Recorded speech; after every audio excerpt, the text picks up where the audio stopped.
Hello, everybody, and welcome to our coverage of Sullivan High School sports on KTUI Radio. Today's game is being brought to you in part by St. Louis Community Credit Union, Peterson Oil Company, Brewski and Scott Tax Preparation, Bugsy's ZX Convenience Store, Edward Jones Donnie Greenwalt Broker, Goldwell Banker Reeves Realtors, Dace Insurance, Hanson Land and Title Company, MKBBQ, Strasser Senior Services, Sullivan Bank, Jerry's RCA, Juergens Heating and Cooling, and Merrimack Tire. Time now to send it out on location for today's game on KTUI Sports.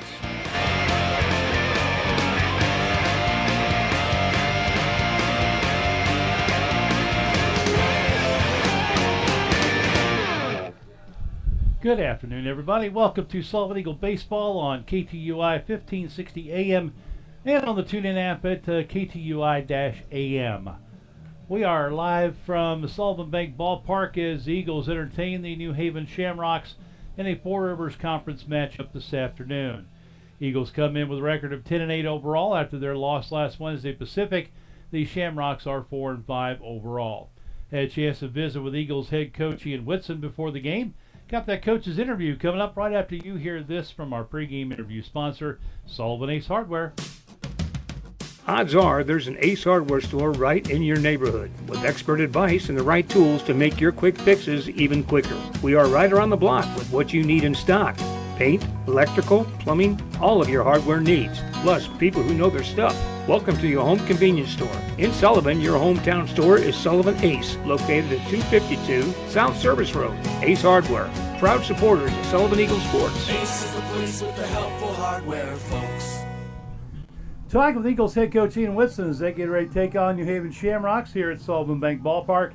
Coach, coming off a tough loss at Pacific last week on Wednesday, but you've had a time to get in, get a little practice done. What's the mood of the team today? I think we're feeling pretty good. We like our chances. It's a beautiful day for baseball, so we're excited to be out here. The weather for the rest of the week isn't looking so awesome, so, if this is the only one that we get in, we're excited to come out here and get it in. All right, you got a New Haven team, much like Pacific, hadn't played that many games, just 4-5, so it's really kind of hard to get a little bit of a read on them. I know they're playing a lot of young guys. Yeah, again, they're playing a lot of young guys. I believe they have a sophomore on the mound today. I think he's kind of their horse, so, we're excited to see what he has. Again, it doesn't matter what their record is. It doesn't matter how many games they played. Our approach doesn't really change. We need to go out there, score early, score often, and, I go out there and throw strikes. If we do those things, we're going to be successful. Looking at some of their stats, looking at their losses, and talking with Coach Pyrick, they've had a little trouble closing out some games. They've had games where they've had a lead or it's been a close game midway through, and then that one inning kind of jumped up and bites them. Yeah, again, for them, if we are able to put the ball in play, then, they're probably going to go ahead and make mistakes. So the big thing for us is really getting that ball in play. That's been the mantra of the season. If we put the ball in play, we're going to force it. They're not going to make plays. So big thing for us is, especially whenever we have runners in scoring position, we've got to make sure we're coming through, put the ball in play, put pressure on that defense. All right, who you got going on the mound today? We have the senior Isaiah Skaggs on the mound today. So, he's been working his tail off. He's going to go ahead and get a start here. We'll see how long he goes. All right, and then kind of what's the plan after that? Do you have a kind of a rotation in mind today as far as who follows him up and how long they go? Yeah, a lot of it's just going to be situational. Isaiah's predominantly been a reliever for us, so, we'll see kind of how he's going out there.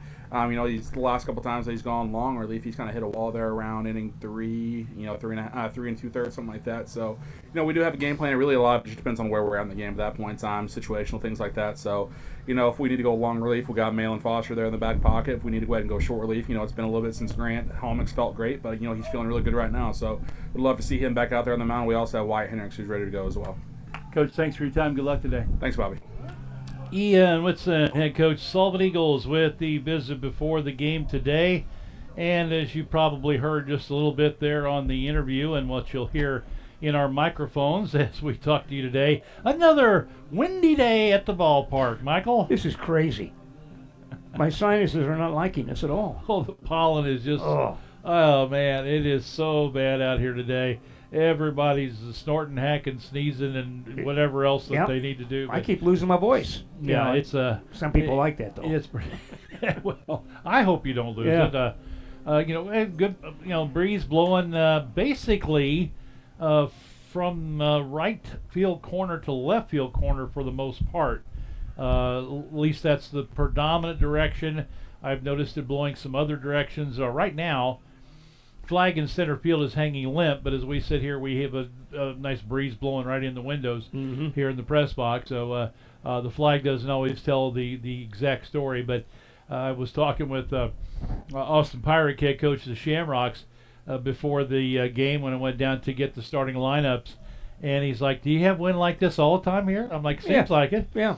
Like, what have we had? Maybe 2 games this year anywhere here and in away games where we haven't had a fairly strong breeze. I can't only think of one. I'm sure we did, but I can't think of one. It wasn't too bad for the Cuba game the other day last week, but most games we've had that pretty strong wind, either blowing in or blowing across from one direction or the other. But again, both teams have to deal with it. Both teams have to adjust. For the New Haven Shamrocks, they come in with an overall record of 4-5. They won their opener on the road at Community R6 5-4. Lost at Lynn and at Pacific. The Lynn was a tough one. They gave up a run in the bottom of the 7th at a walk-off there. Lost at Pacific 10-0. They beat Wellsville 15-0. Lost at home to Veritas Christian Academy, and that was an 18-1 final. They won at St. James 6-3. They lost at home to Union 13-1. They won at home over Calvary Lutheran 5-3. And then last week lost to, week before last, they were off all last week. They lost to Herman 11-5 in a game they led early, but Herman started plating some runs middle of the game and scored a few late for the 11-5 final. So New Haven, they have a week in usually middle of April. The senior class goes on a school trip. Oh, okay. All right. And so they do not schedule a game that week. They have a whole week off, so they have not played since the 17th. I asked Coach. He said we got a lot of swings in for the kids that aren't seniors. Got a lot of swings in the cage, and we got a lot of work done on the field. Well, they need that. That's good. There's nothing wrong with that. Yeah. So in the seniors, I think he said they got back like early in the day or middle of the day on Saturday. So they've had a little time to kind of let their bodies adjust. I think they came in for a little bit of a workout on Sunday. Tried to get a little something in with later in the day with the rain and everything. But so some of the seniors might be a little bit rusty. But the thing about it is from a New Haven squad and the record hasn't quite been over the last few years what it was for quite a long stretch there. Right. But it's always a team that's going to they're going to play hard. They're going to give you a battle every time that they come on the field. Don't look past them. Well, that's it. That's just it. And we'll talk a little bit more about that when we get to some stats here in a little bit. Sullivan is 10-8, again coming off the loss of Pacific 6-3 last week on Wednesday when they moved that game up a day. But it really they've had a couple of 2-game winning streaks. They had a 4-game winning streak, but it's just kind of been up and down. A couple of good games and an off game. A couple of good games and an off game. Just still looking for that consistency, both pitching and offensively. You and I were talking a little bit before we went on here. Offensively, we've seen a lot of averages start going down a little bit this time of year. They struck out a lot against Pacific. Of course, a couple of good pitchers, but Coach mentioned after the game he was not happy with the 2-strike approach. We've talked about that in the booth. A lot of great big looping swings, against a good pitcher with 2 strikes, and it just 16 strikeouts. Wow. And that's just not going to cut it. No. And so he did mention that their practice time after the game on Wednesday, they were going to be focusing a lot on their 2-strike approach. So we'll see how that works today. Yeah. Excuse me, he mentioned the pollen. So yeah. We'll be probably doing that numerous times today. So Sullivan's got New Haven here today. They are scheduled to play Salem at home tomorrow. Again, weather is not looking good for the rest of the week. And then Owensville for senior night on Thursday here at home. So we'll kind of wait and see how. That actually looks worse as of right now. That looks worse than Tuesday. Yeah. So we'll see how that plays out. Sullivan is 4-3 at home, 4-2 on the road, and 2-3 in neutral or tournament games. Sullivan scoring 7.4 points per game, runs, that is, not points, and giving up 4.6 runs per game. New Haven is just the opposite. They're scoring 4.7 a game and giving up 7.4. Yeah. So virtually a 3-run margin either way there. They're 1-3 at home, 3-2 on the road, so they have not played too bad on the road this season. Again, just the 9 games in because of that the week off, and they've had a couple of rainouts. The coach said they normally have a kind of a backloaded schedule toward the end of the year. In the matchup between these two teams over the last several years, going back to 2008 is as far back as I can go with what I've got. It's 1-14 in favor of Sullivan. As a matter of fact, Sullivan has won the last 14 games in a row against New Haven Shamrocks. And let's see, the last year at New Haven, Sullivan beat them by a score of 14-1. The last time that New Haven beat Sullivan was back in 2008 when New Haven finished 4th in the state that year in their division. They won that game at New Haven 9-6. So that's kind of a breakdown of the two teams. Common opponents that you want, if you want to look at them. New Haven has not played Cuba yet. They're going to play them on the 5th of May. Sullivan's beat Cuba. Sullivan beat Herman. New Haven lost to them. Both teams have yet to play Owensville. Both teams have lost to Pacific. Sullivan has beaten St. Clair. New Haven will play them on the 9th of May.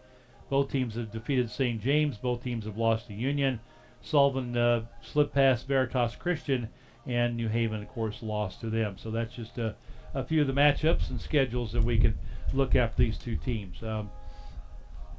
Michael, we're getting down before very long, and it's going to be district tournament time. Yeah, and that's I'm kind of worried about that a little bit. I don't know what's this district that we're in. It's kind of strange. It's people are coming from every direction. Nobody knows where they're going to be sitting. Well, I'm not talking about the seat, but I'm talking about the winners. This team wins this weekend. Next time they play, they look terrible. Yeah, it's just there hasn't been a lot of consistent play. You got St. James in there. You got Salem. You got Cuba. You got St. Clair. You got Owensville. Trying to remember who else is in the district. There's somebody else, but I can't remember off the top of my head. But as the way things stand right now, I think Salem is like 8-5. And so that would be a big game tomorrow to against Salem. Right. Try to get that game in would be huge as far as district seeding goes. Mm-hmm. And Owensville is around the 500 mark, maybe a game or so below that. So the game against Owensville is not only for conference, but that's an important district game as well to kind of solidify some seeds there. So I'm saying there's so many of us that are 500 or right at 500. One over, one under. It's just nobody has really stepped up and has that what you might call a dominant record. Mm-hmm. Of course, a lot of teams have lost games to weather, right? And are kind of, as we mentioned, a backloaded schedule over the next 3 weeks or so, trying to get all these games in. So and that's another factor. Wearing out your pitching staff. Eagles are fairly lucky in that aspect that they have a lot of guys who could pitch. Right. So you don't necessarily have to, throw some of your regulars out there and overtax them. Now, you may or may not win the game at that point, but when it comes later in the season, you don't have a bunch of worn-out arms, where some other teams are not quite as deep in the pitching staff, and, by the time you get to district play, your top guys have thrown a lot of pitches and a lot of innings. Well, I was going to say, he's had our guys on a lot on pitch counts. He's had them really where he's been keeping them under a certain number. Yeah. So we shouldn't run into that problem. No, I don't think so. And I think we're at the point of the season where pitch counts are kind of going to not necessarily go away. They're going to stretch them out more. Yeah, you're going to see at least trying to stretch pitchers out a little bit more. They're going to have to, because they're going to get down where you're going to have to stretch them out. Yeah. And you don't want to stretch them out in a district game. Yeah. All right, looking at New Haven, hitting-wise, they're throwing some pretty good averages out there. Again, just 9 games, so it's a little bit smaller sample size. But Ryan Steinbeck at 556, Cole Neiman at 550 or 522, Weston Hector, their catcher, at 440, Trevor Hinton, who is the pitcher today, at 364. So they've got some guys up there that are swinging the bat pretty well. With Steinbeck, Neiman, and Hector in double-figure hits. You said Neiman's hitting what? He's hitting 522. Well, they got him sitting down in the 9-hole too. 2 leadoff hitters. So and And like I say, they've got three guys, Steinbeck, Neiman, and Hector, all with double-digit hits in between 25 and 30 at-bats. Right. Which is a few less than several of the Sullivan batters have. Right. They haven't scored a lot of runs. They've got 43 runs scored, 39 RBI. As a team, though, hitting 346 with a 421 slugging. They've got 65 singles, 11 doubles, 3 triples, no home runs for the Shamrocks. They're kind of the same boat we are. It's not a huge park, but a lot of times the wind is blowing in there in New Haven, so it's tough to hit one out. You can get there big gaps out there, though. Yeah. Getting to the fences is... And for Sullivan, we talked about some averages dropping a little bit. Nate McReynolds is at 405, Mitchell Garner at 339. But you got Dre Gower at 322, Chase Blue at 322. Landon Doza actually is seeing his average go up a little bit at 333. Seth Valley, who had a real high, after a slow start, had a real hot streak and got his average up around 400 or a little higher, back down to 250. Raiden Reds at 250. Alex Taves at 286. And then you've got Nolan Ulrich at 200, but he has a 484 on base percentage because he walks a lot. Correct. Yeah. And we do have several of these guys that are getting on base by the walk or the hit by pitch. Sullivan, on the other hand, of course, 18 games, has scored 133 runs with 110 RBI. They do have 4 home runs, 7 triples, 21 doubles, and 122 singles for the offense. So we're going to do the starting lineups, and we'll get things going here in just a bit. For the New Haven Shamrocks, leading off today, playing shortstop, is number 11, senior Ryan Steinbeck. Batting second in left field, a freshman, number 15, Drew Gildehouse. Batting third at second base is a senior, number 18, Reed Lukenhoff. Batting cleanup and pitching today is sophomore, number 12, Trevor Hinton. Batting fifth and catching, another sophomore, number 13, Weston Hector. Batting sixth at first base, a senior, number 24, Jacob Gertis. Batting seventh at third base, a freshman, number 16, Anthony Groner. Batting eighth in right field, number 3, Michael McFerrin. And batting ninth, playing center field, is sophomore, number 1, Cole Neiman. And New Haven is coached by Austin Pyrick, and he is assisted this year by former Shamrock Austin Madden. For the Sullivan Eagles, as we get the hack out some pollen here. Yep. Leading off, and pretty much the same lineup we've seen here the last few games. Landon Doza, sophomore left fielder, number 10, leads things off, followed by sophomore right fielder, number 21, Raiden Red. Batting third at third base, number 3, Chase Blue, a junior. In the cleanup spot today, DH, senior number 8, Drake Gower. Hitting for today's starting pitcher, senior number 25, Isaiah Skaggs. Batting fifth at first base, junior number 7, Mitchell Garner. Batting in the sixth spot at second base, senior number 1, Nate McReynolds. Batting seventh and catching today, junior number 24, Alex Taves. Batting eighth and at shortstop, junior number 6, Nolan Ulrich. And batting ninth in center field, senior number 5, Seth Valley. Eagles coached by Ian Whitson, assisted by Chris Poore, Jordan Mell, and Joe Short. So there's your starting lineups for the two teams. Eagles, as they're introduced, are taking their positions on the field. And then the bench will come out along the first baseline. Sullivan in the white tops with the black pants today, gold numbers. The black hats with the gold bill. We'll take a break for the national anthem.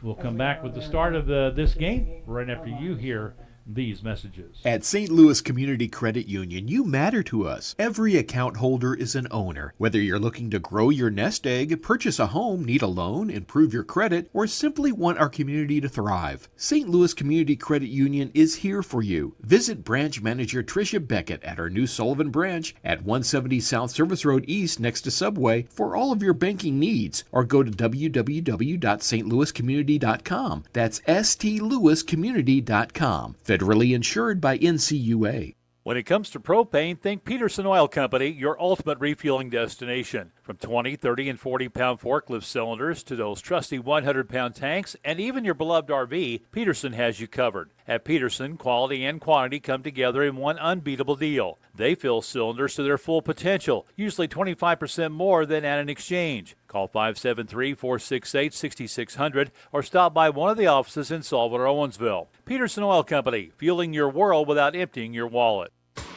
Bugsy's in Sullivan is your locally owned and operated ZX gas station and convenience store. Bugsy's is located on the South Service Road in Sullivan and is an easy place to stop on your way to almost anywhere. They have the best coffee and the best soda fountain in town. And whether you're driving a motorhome or a subcompact, you can get into the car wash behind Bugsy's, and the automatic car wash has several options for either a soft touch or a touchless wash. Bugsy's ZX on the South Service Road between the overpasses in Sullivan. All right. Well, we've got Isaiah Skaggs getting the start today. Been a reliever most of the year, but he's out on the mound to start things off today. For the season, this will be his 10th appearance, his first start.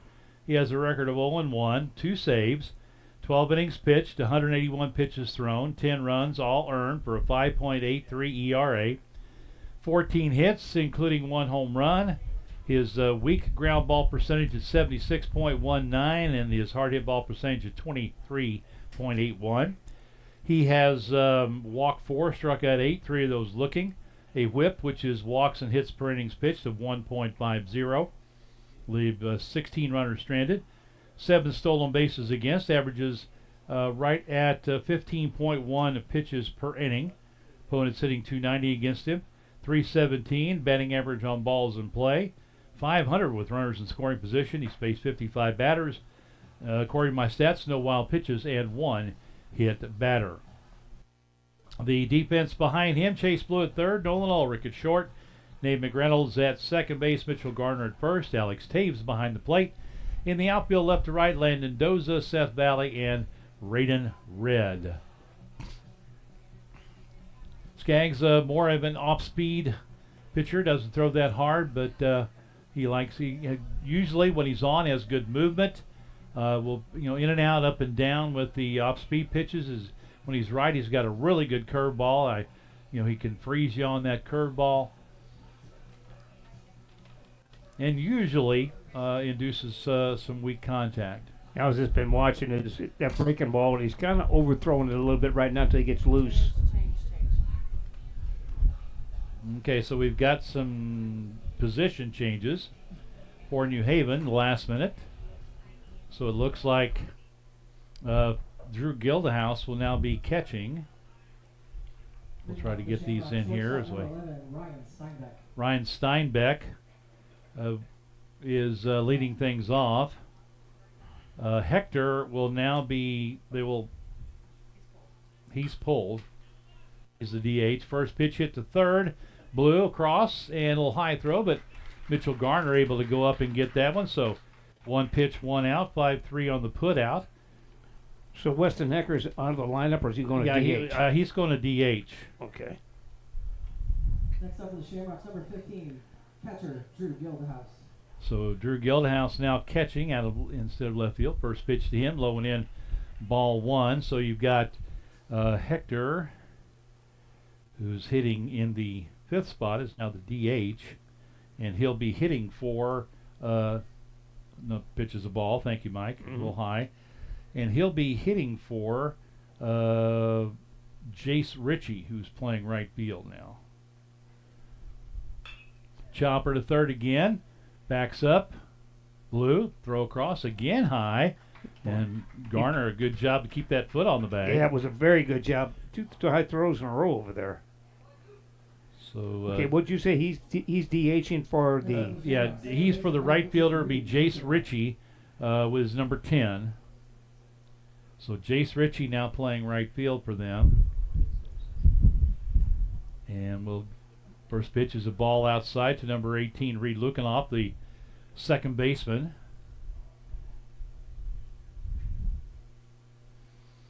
Stands in the right side, open stance, middle of the box, late swing, and a foul off to the right. So I'm guessing that Michael McFerrin is now in left field. Yeah. Yes. Okay. And in the same spot of the batting order. Boy, I'm glad I didn't do these in pen. Well, I did mine in pen. Oh. Well, I do a lot of times. I just got lucky this time. Next pitch is outside, is Alex Taves tried to frame that one, but it was just off the plate from the lefty. 2 balls and 1 strike. Nobody on, 2 quick outs. Here goes that hard wind now blowing from right to left. And it was swirling around during the anthem. It was blowing the other way. Big curveball stays outside. And count goes 3-1 with Trevor Hinton, sophomore pitcher, the starter today. Thank you very much. Lukanov steps in with a .310 batting average. 3-1 pitch. Catches the good pitch. Yep, knee-high outside corner. And it's full count now with 3 balls and 2 strikes. Infield straightaway, as is the outfield. Outfield shallow. 3-2 pitch, that breaking ball, swing and a miss. Had him out in front and over the top. So 3 up, 3 down, no runs, no hits, no errors, nobody left on base. We go to the bottom of the first. There is no score. Don't let concerns about shifts in the market disrupt your long-term financial goals. Hi, I'm Donnie Greenwald, an Edward Jones financial advisor. Let's work together on an investment strategy for long-term results. While you can't control market volatility, you can control your financial future. Start by giving me a call at 573-468-6046. Edward Jones, member SIPC. Coldwell Banker Reeves Realtor in Sullivan has a staff of agents with over 165 years of combined experience. Whether you're buying or selling, the knowledgeable professionals at Coldwell Banker Reeves Realtor will help guide you through this difficult process. They utilize all the modern tools available like CirclePix marketing, Facebook, and other social media platforms. Find out all the ways they can help by visiting the website at coldwellbankerreeves.com. Call 573-468-4422 or stop by their new office at 400 Cumberland Way, Suite K in Sullivan.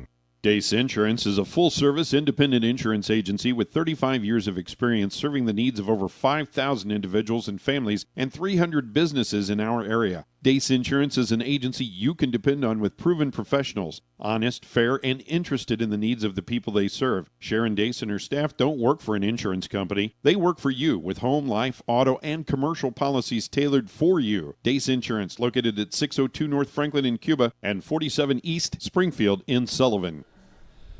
Heading to the bottom of the first, no score for the Shamrocks. On the mound is number 12, Trevor Hinton, a sophomore. This will be his 5th game pitched in 5th start. He's 3-0, 27 and a third innings pitched, 382 pitches, 14 runs, 12 earned for a 3.07 ERA. He's given up 31 hits, including a home run. He's walked 6 but struck out 46. Pretty good ratio there. There's what you're looking for. So, yeah, struck out 19 looking. His whip is 1.354, stranded 20 runners, 11 stolen bases against him. Only averages 14 pitches an inning, so very efficient. Yep. But, you know, you look at some other stats. Opponent batting average against is 295. That's high. His batting average with balls in play is 517. Ooh. And then with runners in scoring position, 409. That could also include their errors, too. I don't know what their defense looks like. Well, according to the stats I have, it's pretty good. Is it? Yeah, like eight errors for the whole team, something like that. Holy cow. He's faced 116 batters, hit 5, 1 wild pitch. Landon Doza will lead things off. The Eagles bats from the right side, off the plate, middle of the box. First pitch from the lefty is a little high for a ball, and we're underway. 3 up, 3 down, 10 pitches for Isaiah Skaggs in the top of the inning. Boy, I'd like to see him just keep doing that 10 pitch, 11 pitches an inning. And Doza, well, they're going to call the strike. He didn't swing, but the umpire called the strike, top of the zone. 1 ball, 1 strike. Second baseman plays him up the middle. First baseman off the line behind the bag. 1-1 pitch. In the air to center. Scorched. And drifting back, but reaching out and making the catch was the center fielder, and that is Cole Neiman. The ball was tagged, too. The wind kind of knocked that down more than I thought it would. Yep. So a line drive to center field for out number 1. Now Raiden Red will step in, sophomore right fielder. Raiden hitting .250, 11 hits in 44 bats, 4 singles, 3 doubles, 3 triples, a homer, 12 RBI, 14 runs scored. First pitch is outside for a ball. Strike. Oh, excuse me. Yep. It was a funny looking strike call, but that's what he did. Okay, well that's Swing and a miss, took something off of that. Again, that big swing that we saw a lot of against Pacific. Yep. Now with 2 strikes, that was something that Coach mentioned that they were going to work on. See if he cuts down that swing to make some contact. He's right up on top of the plate. Lefty with the high set position. And he gets a piece of that one, but it was a big swing. You got a piece of the umpire, too, right up at the top of the mask. Off the mask. And so he's going to call time and go down and talk to Coach Woodson. The catcher's going to go out and talk to the pitcher, give the umpire a chance to get the marbles out of, or butterflies out of his head. You know, we talk about how tough catchers are. Oh. I can speak from experience. I have umpired way back in my youth, and that's not an easy spot back there. No. You take just as many hard hits as the catchers do. 0-2 delivery, and that one goes high for a ball. He's got Hinton does. He's got that ball in the glove up around his face. Yeah. Working from the third base side of the rubber, kind of back behind his left ear. And hard drive. Look at that. He snow cones it. Look at him shake his hand. That hurt. That was a line drive right back up the middle. He stuck the glove out and the ball found the glove. Yeah, he's trying to get a little feeling back in those fingers on the glove hand. So 2 hard struck balls. Boy, I mean that ball. He just got the glove out. I mean I'm not. He's still that stung. That's still. Yeah. He's still shaking his hand. Stepping in now, Chase Blue, third baseman, junior. First pitch to him, he loses the handle on that one, goes back to the screen. Of course, it was his glove hand, his right hand, not his throwing hand, but it's still probably a little tingling there. It makes you think about it. 322 the average for Chase Blue, 19 hits and 59 at-bats, 15 singles. Goes after a pitch up and out of the zone. Yeah, saw a lot of that. Floated one in there on him. Yeah. Works from the high set, third base side of the pitching rubber. That one low and outside for a ball. 2 balls and a strike. Drake Gower, the DH today, is in the on-deck circle.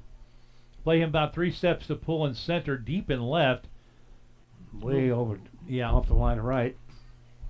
Got a pretty good cut of the pitch up and fouled it back the screen. Now right fielder, who is now Jace Ritchie, is over toward right center, a bit shy of being in front of the scoreboard.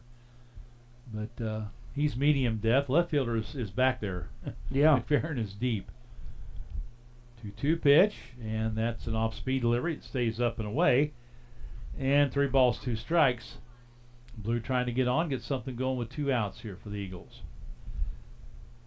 Couple of line drive outs. Get a little bit late on the swing, but able to foul it back and out of play. Stays alive. And a bit better approach there. That was just kind of a contact swing. Yeah, he just kind of stuck the bat out there. Couldn't do anything with it, but it was close enough to swing it. So another 3-2 delivery from Hinton to the plate. That one's hit in the air to center field. He burned. Yep, he came in and it went over his head. That's going to go just shy of the warning track. And Blue is going to try to get to third. They've got a chance. Here's the throw. He is safe. Whoa. He just beat it. Why did he not slide? He did. In. I thought it was a pop-up slide. Yeah, he slid. I couldn't. It was he slid late. It was a short little late pop-up slide. So a 2-out triple. Okay, because I didn't see him slide at all. But I'm telling you, these posts are right in the wrong spot for me in certain times. So Gower steps in, deep in the box, open stance. First pitch to him, top of the zone for a strike. Drake is at 322, 19 hits, time for the team lead, and 16 singles, 2 doubles, a homer, 19 RBI leads the team. 1 pitch, and again, that's something he's been doing here as of late, going after those pitches high in the zone. Foul back out of play, and now it's 0-2. There's that runner in scoring position with 2 outs. Yep. Our average for that is not very good. Yeah.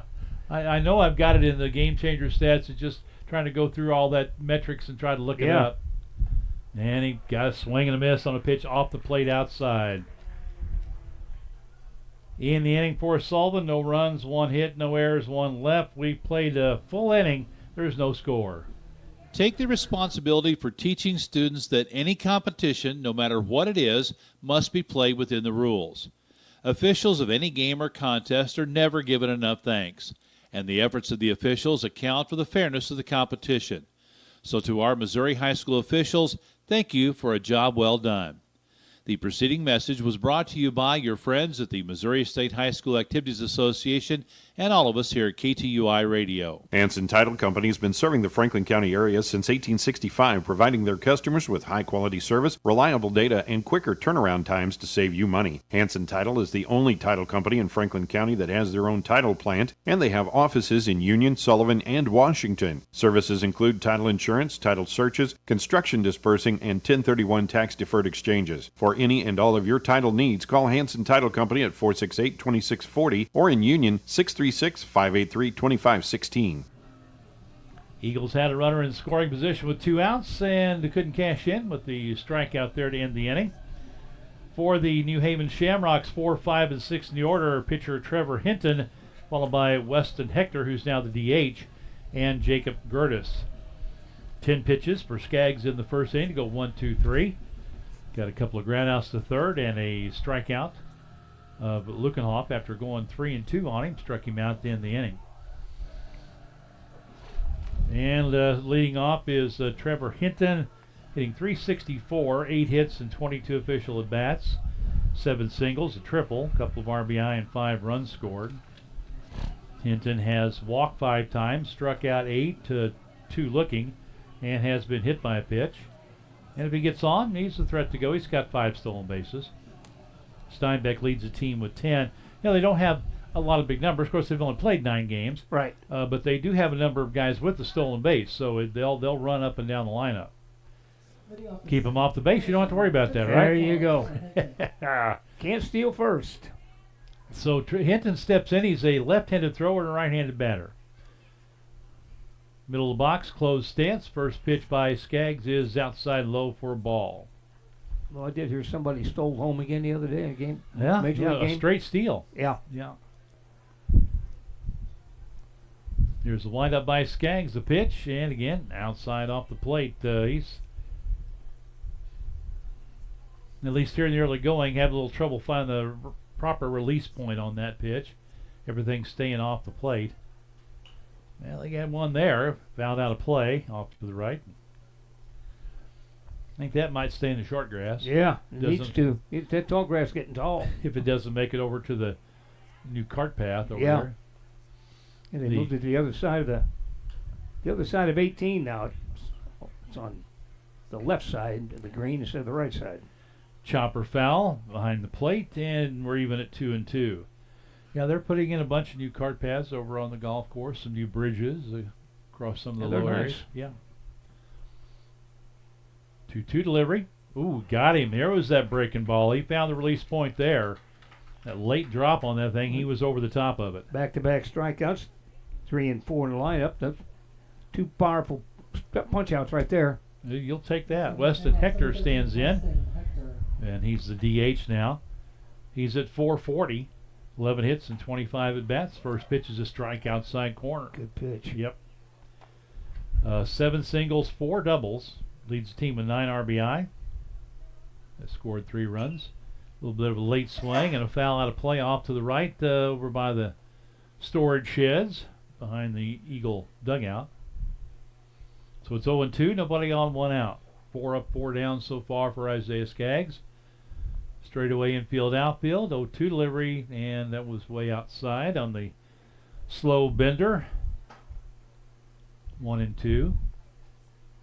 Doze in left, straightaway medium depth. Valley is maybe a step to pull and shallow. 1-2. Hit up the third baseline. That's going to go foul. Got in on his hands. Good pitch. Right fielder is Raiden Red, and he's he'll play him pretty much straight up, actually a little over toward the line in right. Now he moves over toward right center a step or 2. Count remains 1 and 2. Here's the next from Skaggs. Chopper to short, charging, short hop, picked up by Ulrich, and over to first in time for the out. Circled around that one, got the good hop, reached down, gloved it, threw on the run, a strike to Garner at first. 2 up, 2 down, and Jacob Gertis, the first baseman, senior, steps in. Pretty smooth out there. Jacob is hitting 273, 6 of 22, 5 singles and a double. First pitch to him is a little bit low and outside with the fastball. Good try by Taves there. Yep, tried to bring it up and frame it, but had to bring it up a little too much. Yep. Skaggs working at a pretty good pace here in the early going. That one catches the corner. Not quite as low. No. 1-1. Gertis steps out, now back in. Closed stance, deep in the box from the right side. 1-1 pitch. That's hit hard down the left field line between Blue and the bag in the corner. And Gertis will make the turn, head for second base, and slides in safely ahead of the throw. Good throw out there. Yeah. Doza was right on the bag, but just a tad late. Had a long way to go to get to that one. So first hit of the day for either team. Well, no, excuse me, he had a triple for, First hit for New Haven with 2 outs. We'll put Gertis at second base. With 2 outs, though, so yeah. got yourself out of it. Yep. Pitch inside, he turned on. Yep. Anthony Groner steps in, freshman third baseman, middle of the box. Slightly open stance. Pitch is in the dirt, good block by Taves. And I commented the other day at Pacific and actually the game before against Cuba as well. We've really seen a lot of improvement from both Andon Carey and Alex Taves behind the plate. They've both become pretty solid back there as of late. Shifting their weight now. They weren't doing early. They were just kind of reaching. Getting down that butterfly and shifting over and getting the body in front of pitches in the dirt and throwing a little bit better as well. I know Carey's thrown out a couple here lately. 1 ball, 1 strike. Check of the runner at second. McReynolds keeping him close. Good pitch. Nice pitch. Got inside on him. It was down the dirt inside, but he committed to swing. It's 1-2. Take him yourself now. Don't waste a pitch. Just get him on his pitch. New Haven with the runner in scoring position with 2 outs. That's Jacob Gertis with the double. Here's the pitch. Bender. Good night. Oh, yeah, he got him outside corner. Froze him on that big curveball. Third strikeout of the day. In the inning, no runs, 1 hit, no errors, 1 left on base as we have played inning and a half, and it's scoreless. At Sullivan Bank, we are committed to being a step up in service. We support our customers through every chapter of life. This includes your business endeavors, which is why we offer our Sullivan Bank Business app, where you can deposit your business checks, make transfers, and receive real-time alerts. Stop by Sullivan Bank today to experience a step up in service for yourself. Hey folks, Clark Strasser here with Strasser Senior Services. A lot of you know me by Gene, but the fact is, I've been a local licensed agent for over 25 years now. If you are just turning 65 and new to Medicare, or been on Medicare for many years, call me, your local Medicare resource, with questions about your Medicare Advantage plans, your Medicare supplements, your Part D prescription drug plans. So give me a call and set up a no-cost consultation at 573-308-5255. As always, I do business the old-fashioned way. I make house calls. All right, thank you, Gene. And we'll throw down to second base by the catcher, Drew Gildehouse. He made a house call Saturday. Yeah. For breakfast at the Masonic call. Well, that's a normal. That's a given. I fixed him. I made him sit down right next to me. He didn't want to, but I forced him to. I thought you liked him. Oh, I do. I figured I got to get him once in a while. Mitchell Garner steps in, right-handed batter, deep in the box, facing off with Trevor Hinton. First pitch is up and away off the catcher's glove and back to the screen. 17 pitches for Isaiah Skaggs in the top of the second inning. He's now 27 through 2. It'll be Gildehouse, McReynolds, and Taves for the Eagles. First 3 up. From that high set position, slings one up off the plate and high for ball 2. Garner on the year is hitting a .339. 19 hits, tied for the team lead. 14 singles, 4 doubles, a homer. 2-0 pitch, hard hit ball. That's in the gap in right center. And that'll get down. Fielded by the center fielder, and Garner into second base. Ooh. I was going to stop short with that slide, didn't you? He slid pretty early. Yeah. And, I thought, luckily he's got a pretty slick turf out there. He calls time. I think because he had that leg so high going into the bag, it looked like he was just going to stop short.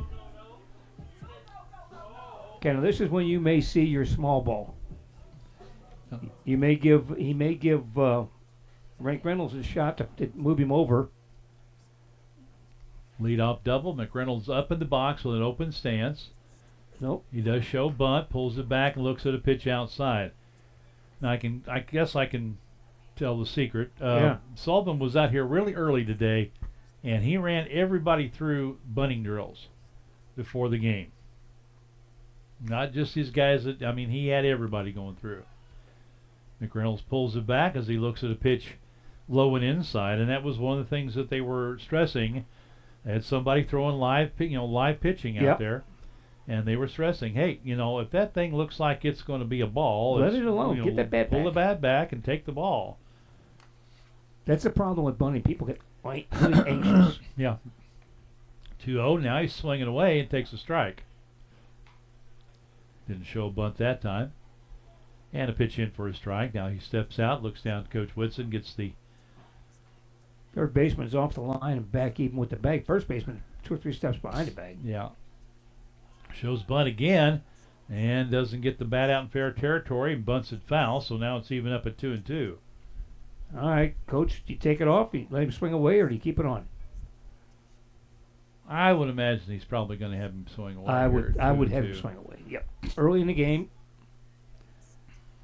He is still up in the box with that open stance.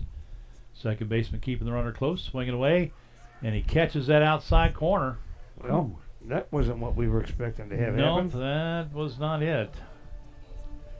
Now, if he's going to play back at third, and Taves can force the third baseman or the pitcher to field this, see where the third baseman plays, or drag it down the first base bag. If you can drag it, you're better off. He's way up in the box. Yeah, first baseman's back. Third baseman's back, too. He tries to push it that way and pushes it foul.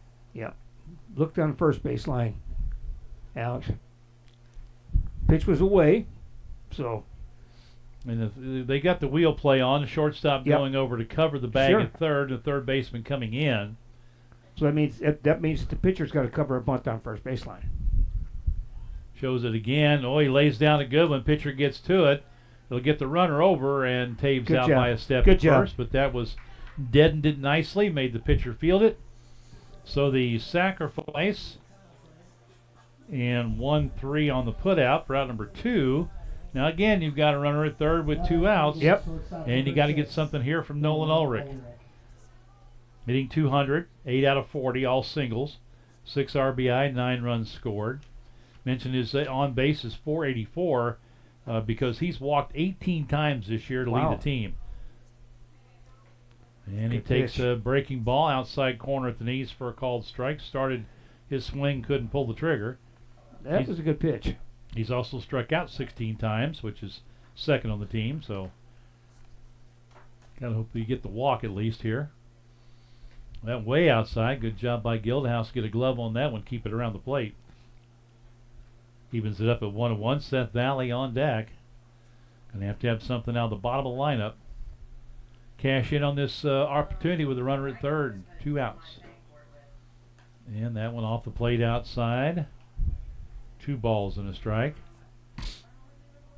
Michael McFerrin in left. Cole Neiman in center. And Jace Ritchie in left. Dead straight away, too. Yeah. Deep in left. Ooh, he takes one. Inside Bell high. Corner, yeah. Yep. Inner half. 2-2. Backs off the plate a little bit. Open stance. Middle of the box from the left side. Hinton from that high set. Gets it on his hands. He's able to foul it back out of play and stay alive to see another pitch. Anthony Groner at third. Ryan Steinbeck at short. Reed Lukenhoff at second base. Jacob Gertis at first with Drew Gildenhouse behind the plate. And Trevor Hinton, the left-hander for the Shamrocks, on the hill. He's set. Comes home.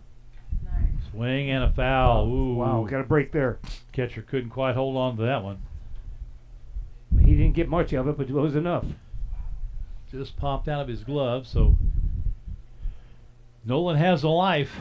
Had a good cut at it. Count remains 2-2. Here's the next. Slings that one up sidearm. And it sails wide for ball 3. I think first time I've that the first time you think he's thrown one sidearm? Yeah, I haven't seen one. It's the first time I've seen Yeah. Here's the payoff pitch from that high set. Gets a bat on it, fouls out, play off to the left. Ninth pitch of the at-bat coming up. So Nolan making him work. He's a sophomore, so I guess what, 95? Yeah. Is that, or is it 85? Not 95. I think it's 95 and 105, isn't it? 75 for a freshman, I Right. think. Another 3-2 pitch hit hard between first and second. RBI base hit for Nolan Ulrich. There we go. Good job. Got Pitch was a little bit inside, too. Yep. Off-speed pitch, but it didn't catch enough of the inside part of the plate as he wanted. And Ulrich with a good battle with a little RBI single to right. Puts Eagles on the board 1-0. A visit already. Yeah. So Austin Pyrick is going to call in his infield with the runner at first, a run in, 2 outs, and Seth Valley is going to be the batter for the Eagles. Seth coming in with a .250 average.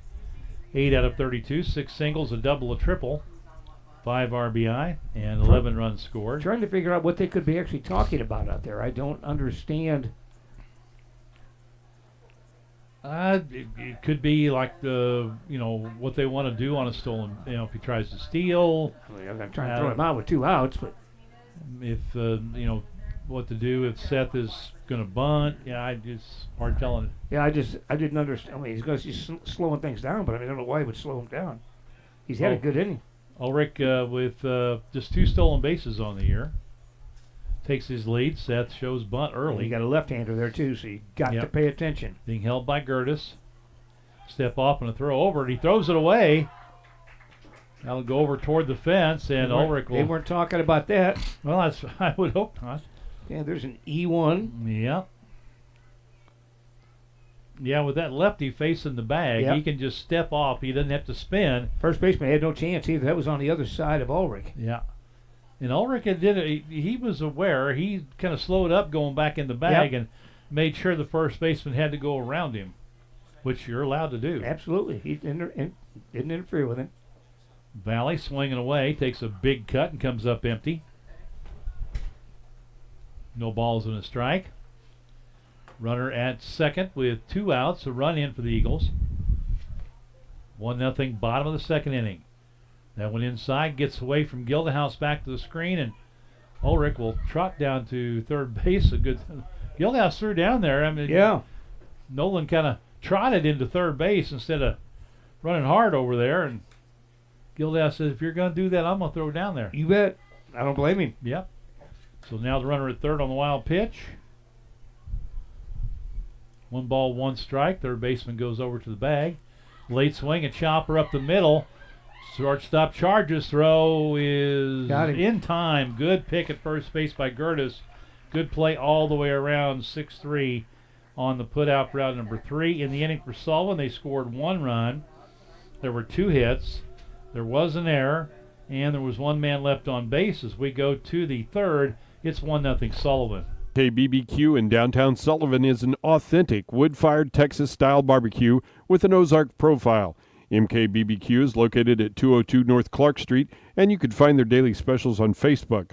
They're open from 11 to 7, Monday, Wednesday, Thursday, Friday, and Saturday. Dine in or take out. Place your order on Facebook Messenger or text 573-210-3281. MKBBQ proudly serves Bad Adams and Blues Hog sauces. MKBBQ, sophisticatedly primal. Pre-wash clothes and other items right in the washer with a convenient built-in water faucet that gives you easy access to an instant water stream. A Whirlpool top-load washer with a 360 wash agitator keeps clothes moving to provide a thorough clean in a variety of water levels. For mattresses, furniture, flooring, and appliances, see the folks at Jerry's TV and Home Furnishings at 375 West Springfield in Sullivan or call 468-4300. Back here at Sullivan Bank Ballpark on another sunshiny, breezy day. They're all, if it's not breezy, it's news. And the Eagles now in the top of the third inning will face the bottom of the order, 8, 9, and 1 for the Shamrocks. Michael McFerrin, Cole Neiman, and back up to Ryan Steinbeck. Shamrocks have one hit. They've committed an error. No runs as yet. And Sullivan 1 run, 3 hits, no errors. Swing and a miss on the first pitch to Michael McFerrin from Isaiah Skaggs here in the third. Skaggs with 27 pitches through his 2 innings. And another swing and a miss. It's 0-2. As Coach Schmidt talked in his pregame, usually when he starts getting to this point, pitch up and away for ball 3, as he's working at a pretty good pace right now. Normally just a short reliever. Sometimes he gets to this third inning of work and the little fatigue will crop in. There's a pop-up. Foul territory. The catcher and the umpire. Taves couldn't find it. No, Nobody else was giving him any help. Yeah, Skaggs was still out in the field to play. He's got to learn to get rid of that mask a little later. He got rid of that mask out of his hand too soon, so he had to kind of almost trip over it. And the home plate umpire didn't know where the ball was, and Nope. Alex was trying to find it and then get around him, and so it just falls helplessly for a... I'm sure that wind moved that thing all over the place, too. It did. Curveball fastball, up and away for a ball. It's even at 2-2. Cole Neiman on deck.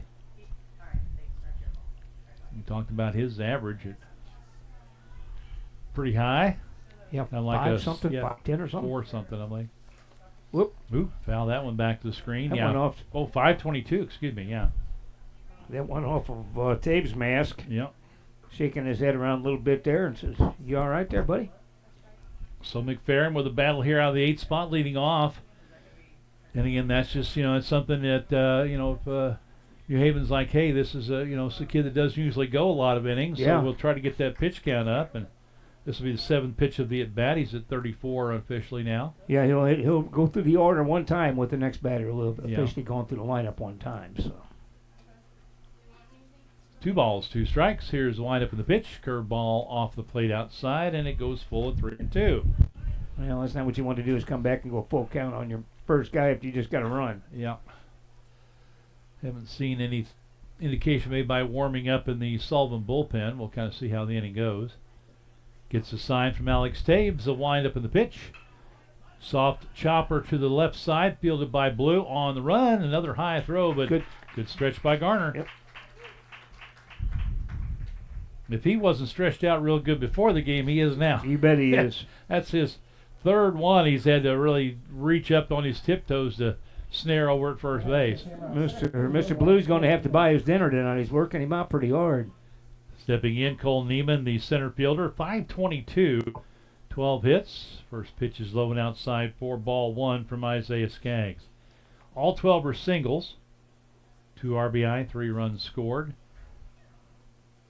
Fairly close to the plate from the left side. Swing and a miss. Slightly closed stance. Second baseman McReynolds actually playing him up the middle a little bit.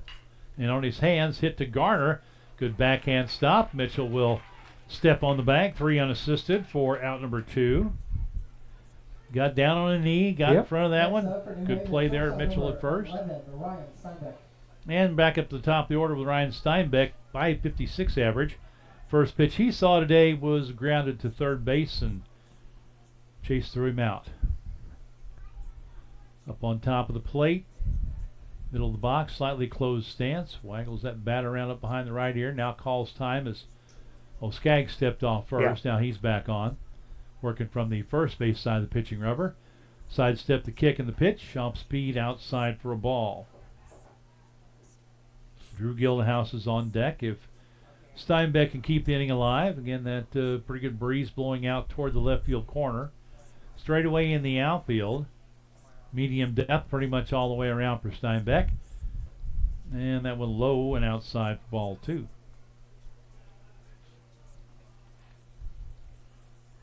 Steinbeck, in addition to his 556 average, has walked 4 times, struck out 5. That's a good pitch. Struck out looking twice, hit by pitch twice. Leads the team with 10 stolen bases. After that strike call, it's 2-1. Wind up in the pitch. Good pitch. Oh, there it is. That was it's the same pitch he just threw, just a little bit wider. Yep. Caught that outside corner. He went up at 2-2 now. I always get one like that to come inside corner. And then he reaches for one. Let it go. Yeah, Attaboy, goes okay. foul. There you go. Tried to pull a pitch well off the plate and chopped it foul at the third baseline. You never got to throw him out, so. But he does stay alive to see another pitch. Sportsmanship from Mr. Taves, hands him the bat. Well, Bob Gibson wouldn't have liked that, would he? No. But times have changed. Yep. Curveball hit hard. 2 hoppers scooped up by Ulrich at short. Throw to first in time for the out. Another 1-2-3 inning for Isaiah Skaggs.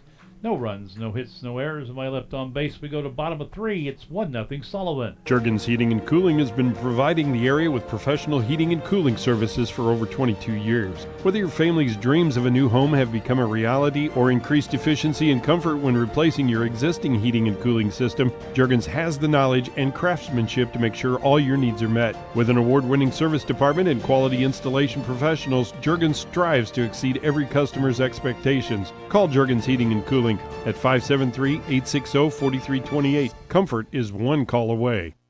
Before heading out on vacation, make sure your vehicle is in tip-top condition. Merrimack Tire Center does all types of engine repair, including exhaust repair, oil and lube service, alignments, and of course brand name tires. Getting your car in tip-top shape can keep you from getting stranded. Make an appointment with Merrimack Tire by calling 468-8400.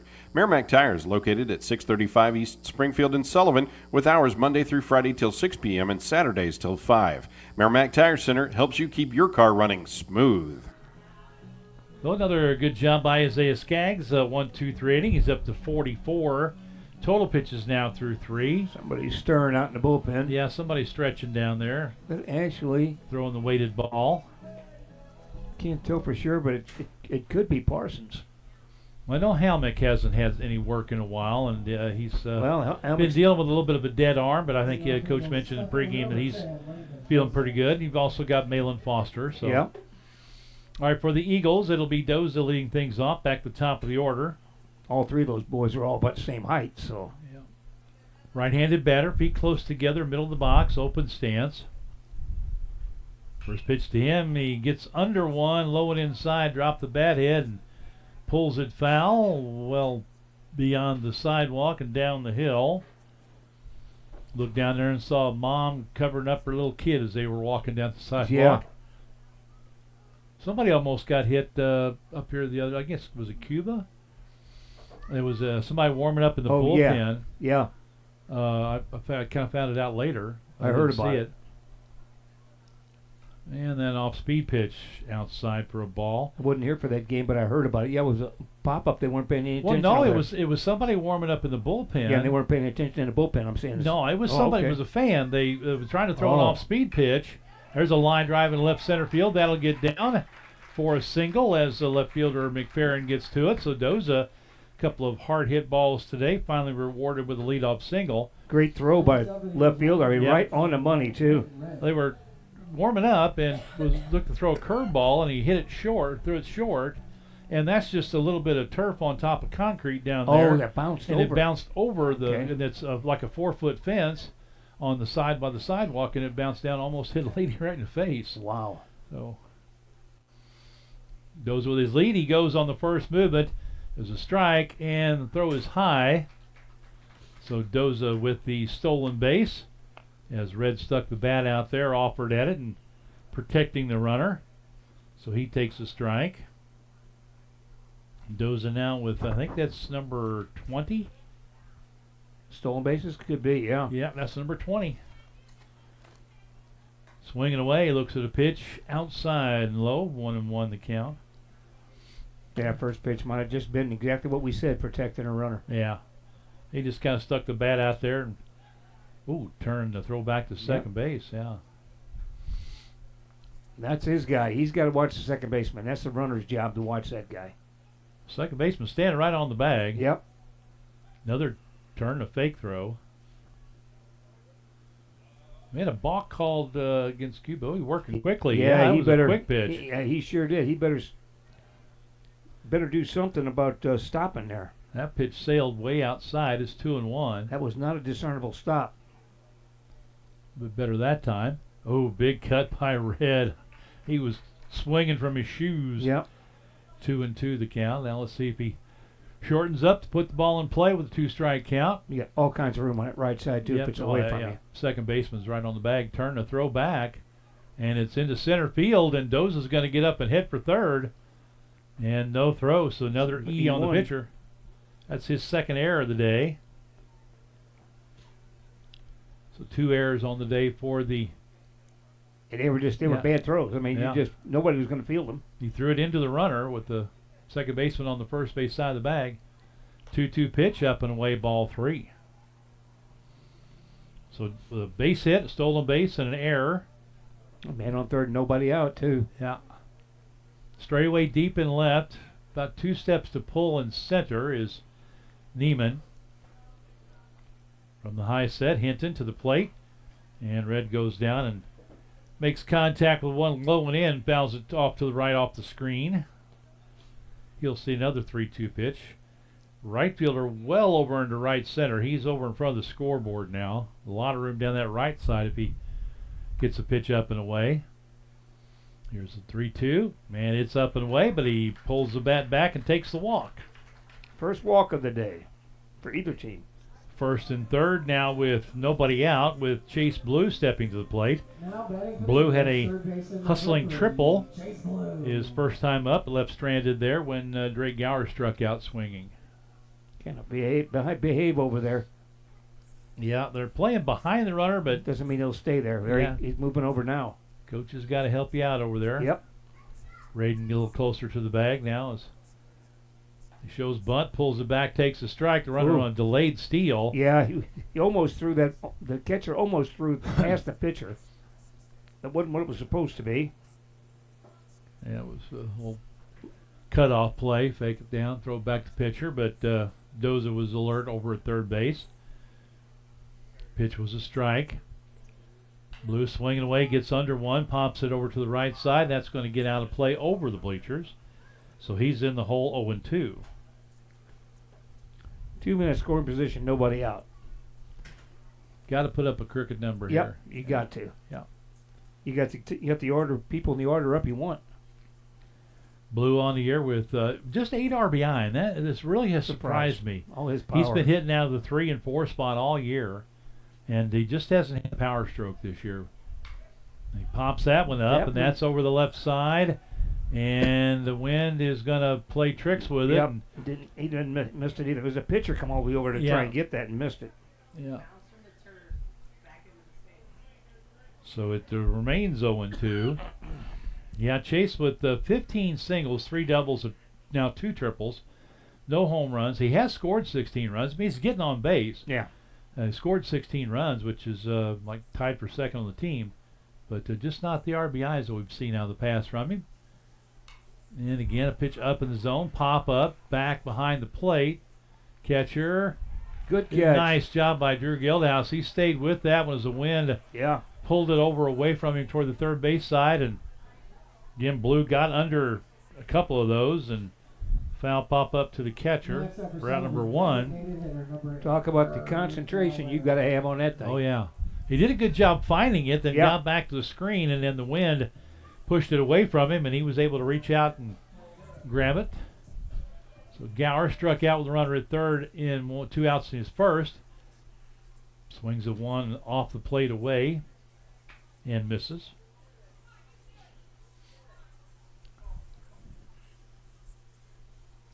Leads the team in RBI with 19. Chance for a couple here. And gets an off-speed pitch right down the middle and swings over the top of it. It's 0-2. Hey, you don't want to leave it up to the next guy on deck with 2-1, 2 out when you've had 2-1 and nobody out. Here's an 0-2 pitch. Gets a chopper to third. Oh, it's bobbled by the third baseman. Throw home is high, and the run is going to be runner safe. You got to give an error to the third E5, baseman. yeah, there's no on the bobble and then on the throw. So second error of the inning. Gower reaches on the fielder's choice. I don't know, you give him an RBI on that? Gives an error. So no RBI. I mean, it's a good throw at him. I mean, you can't even after the bobble. that. Yeah. But still. So Mitchell Garner steps in. He had a double leading off the second, and Gower, with the delayed steal, will scamper down to second base. We may want to start a defensive indifference. Yeah. Which is kind of what those are. Ooh, big cut by Garner and a swing and a miss. It's 0-2. Pitch was upstairs. Yeah, we've seen, again, that's been an Achilles heel for a lot of these Eagle hitters. They cannot lay off that stuff high in the zone. Another 0-2, and he blew him away. Again, that big, long, looping, hard swing at 0-2. So 2 outs an inning, just 1 run in. That's the third strikeout. And it's up to Nate McReynolds. He struck out looking his first time up. And looks at a strike. So Hinton really bearing down. Yeah, exactly. Excuse me. McReynolds off the plate, open stance, middle of the box.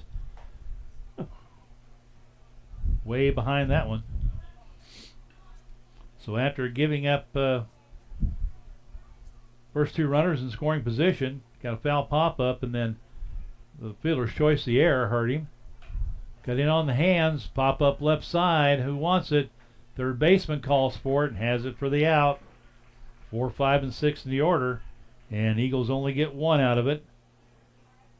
After 3, it's 2-0 Sullivan. Hello, this is Cheyenne, the Treasury Management Specialist at Sullivan Bank. Our goal in the Treasury Management Department is to give your business a step up in business banking. We are committed to visiting your place of business to set up your products and provide training to your team. If you aren't sure what services could benefit you, we will walk you through our products and go over which ones make the most sense for your needs. We want you to focus on growing your business with the peace of mind that we will be there when you need us. Call us today to experience a step up in business service.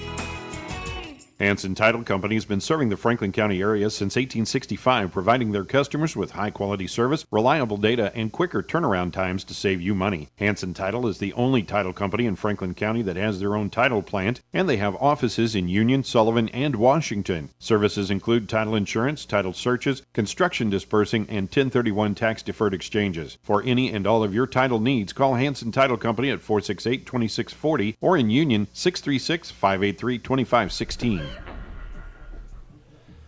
So the Eagles are making a pitching change. It will be number 2, Grant Halmick, coming in the game. Coach mentioned in the pregame that Grant was went through a little dead arm stage, but now feeling better. And he told Coach felt like he was able to get out and give it a go today. So he will back up Isaiah Skaggs, who went the first 3 and pitched well.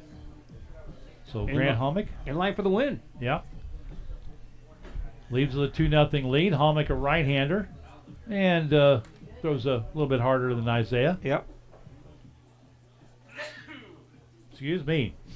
Well, we talked about the... Yeah, my throat's full of stuff. Oh, pollen is it's just dripping off everything out here right now.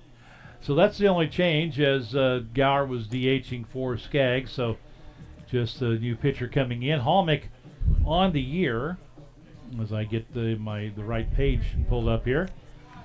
He comes in with a record of 1-0. This will be his 6th appearance. And no save. 7 1/3 innings pitched. Faced 104 pitches. 3 runs, all earned. 2.86 ERA. 7 hits.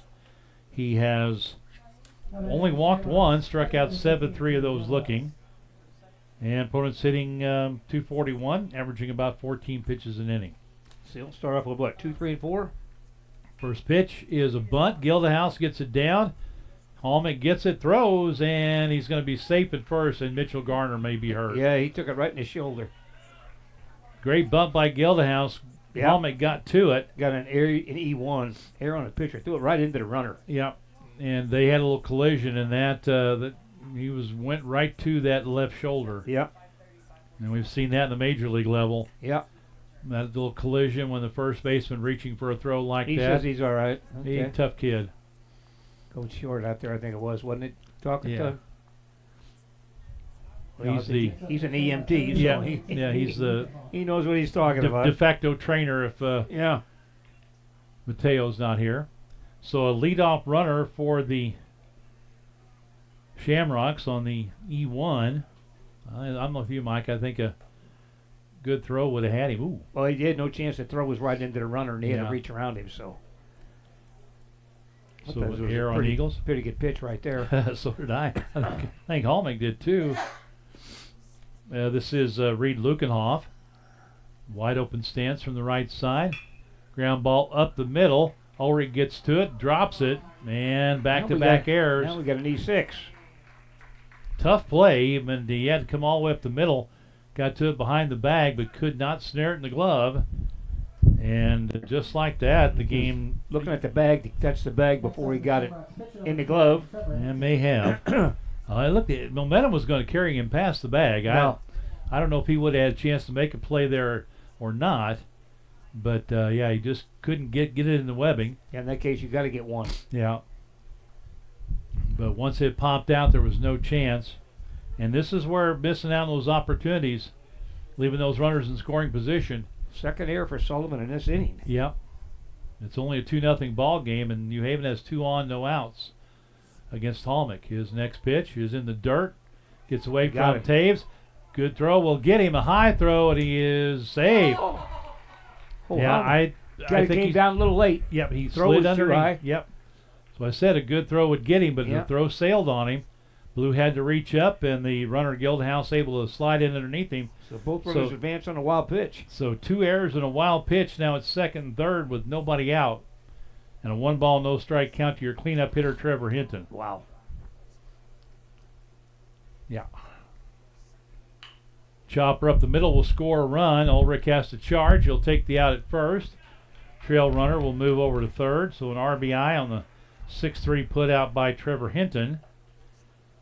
Makes it a 2-1 ball game with a tying run at third. And just 1 out with Weston Hector coming to the plate.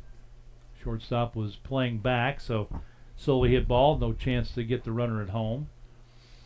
Blue even with the bag off the line about 4 steps at third. And he's got to dance out of the way of one inside off the plate. Hector ground out to short his first time up.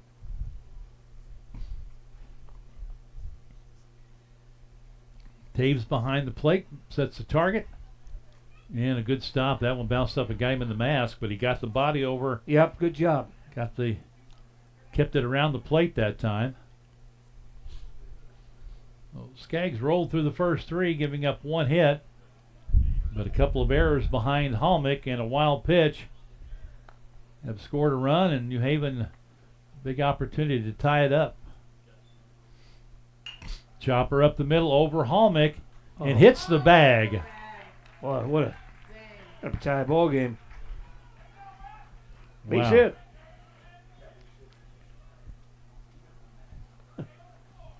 Nothing anybody can do. Now you got a tie ball game, 2-2. With a runner on first, 1 out.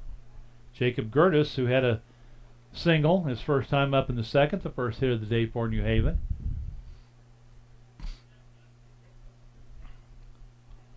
Pitch is low for a ball out of the hand of Grant Hallmick.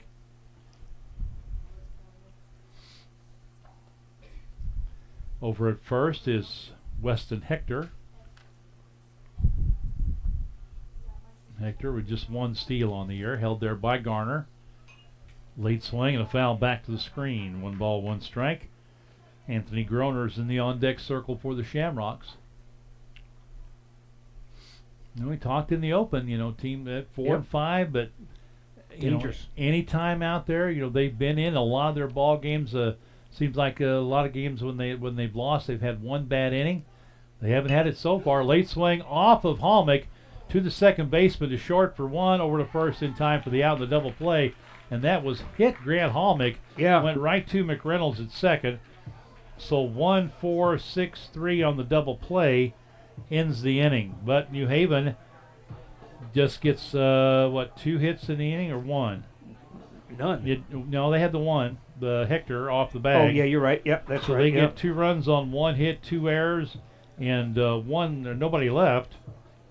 And at the end of 3.5, it's tied at 2. Dace Insurance is a full-service independent insurance agency with 35 years of experience serving the needs of over 5,000 individuals and families and 300 businesses in our area. Dace Insurance is an agency you can depend on with proven professionals, honest, fair, and interested in the needs of the people they serve. Sharon Dace and her staff don't work for an insurance company. They work for you with home, life, auto, and commercial policies tailored for you. Dace Insurance, located at 602 North Franklin in Cuba and 47 East Springfield in Sullivan. Juergens Heating and Cooling has been providing the area with professional heating and cooling services for over 22 years. Whether your family's dreams of a new home have become a reality or increased efficiency and comfort when replacing your existing heating and cooling system, Juergens has the knowledge and craftsmanship to make sure all your needs are met. With an award-winning service department and quality installation professionals, Juergens strives to exceed every customer's expectations. Call Juergens Heating and Cooling at 573-860-4328. Comfort is one call away.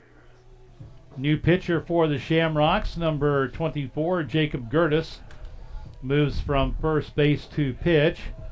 And Trevor Hinton will just go over to first base, so just a position switch. So Gertis, we'll see if I can find some stats on him. Gertis on the year, this will be his 4th appearance. He started 2 games, he's 1-2. To this point of the season, just 4 1/3 innings pitched, 77 pitches, 6 runs all earned for a 9.69 ERA.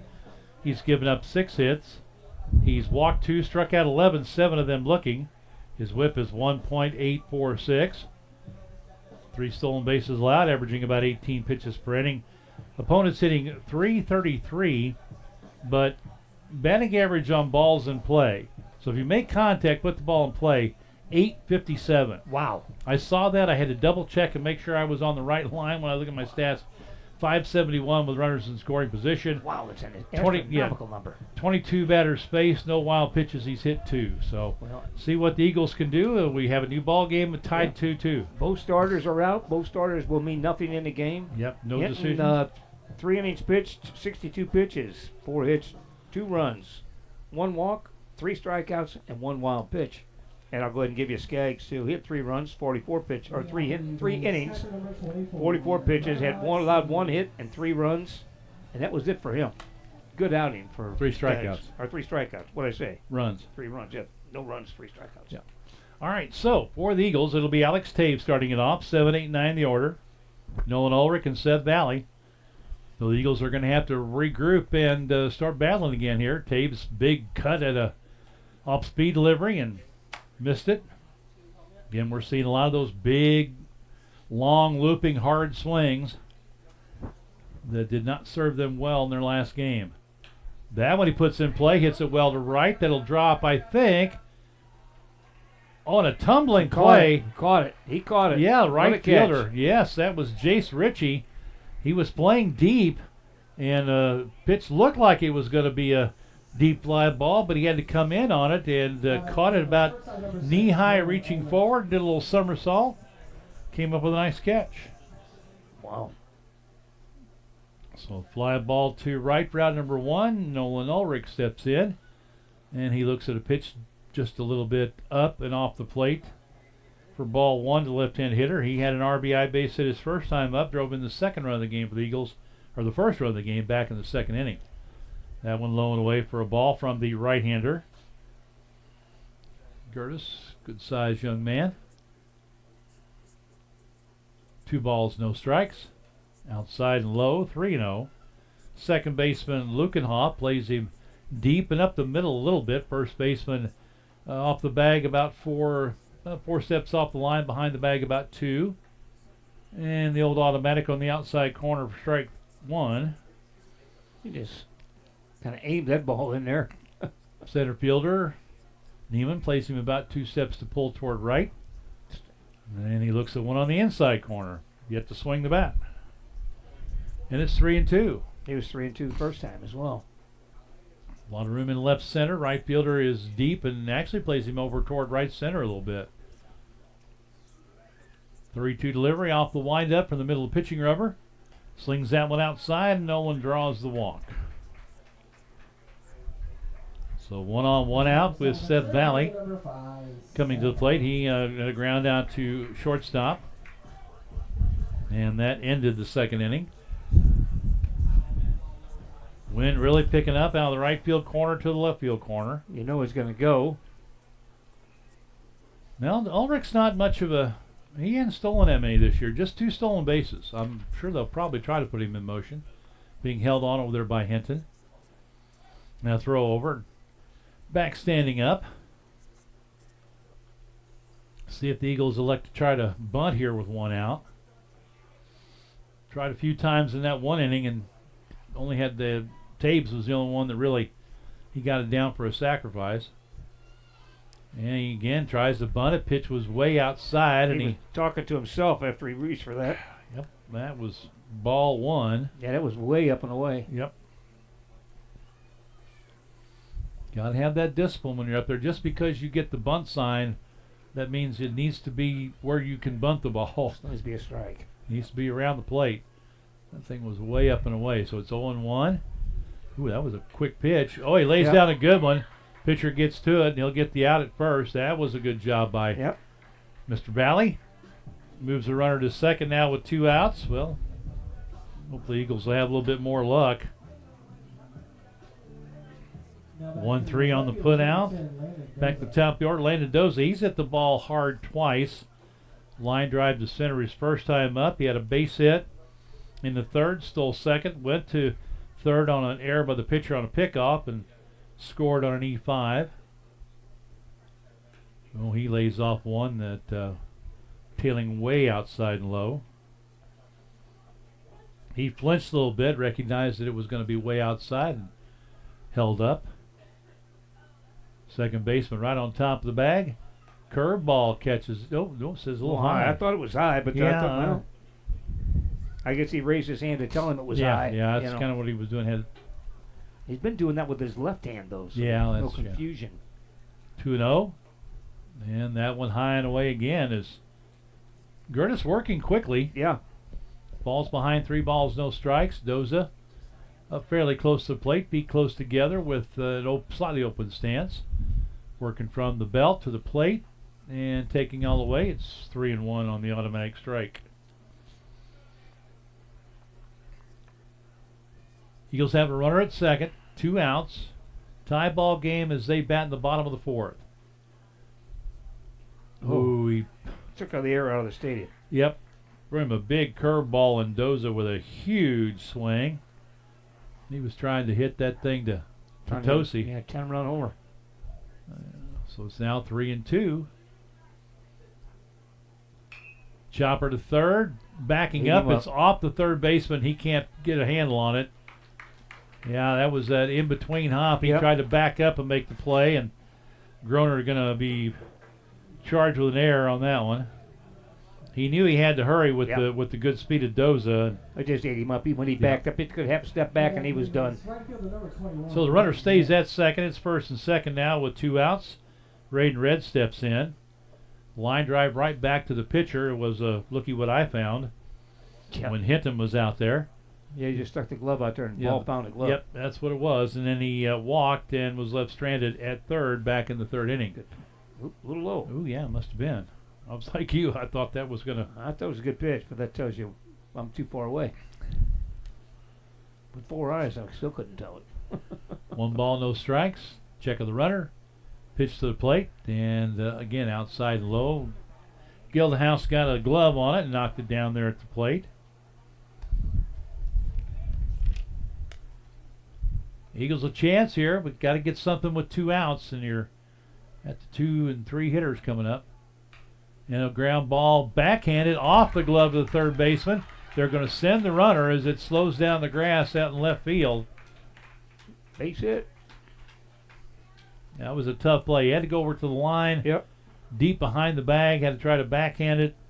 Just went off the glove, so an RBI base hit for Raiden Red. Doza stops at second. The Eagles retake the lead at 3-2. Now you got Chase Blue, and these were the guys you had up last inning with the second and third, nobody out. You had 3, 4, and 5 up, and only got 1 run out of it. Curtis steps off, looks the runner back to second base. Now they've got Lukanoff basically standing right on top of the bag. Yeah. When the pitch is thrown. Doza goes, little chopper, foul. Well, I'm glad it went off the plate. Yeah. Catcher reached up and got a glove on it. Doza was going. Yeah.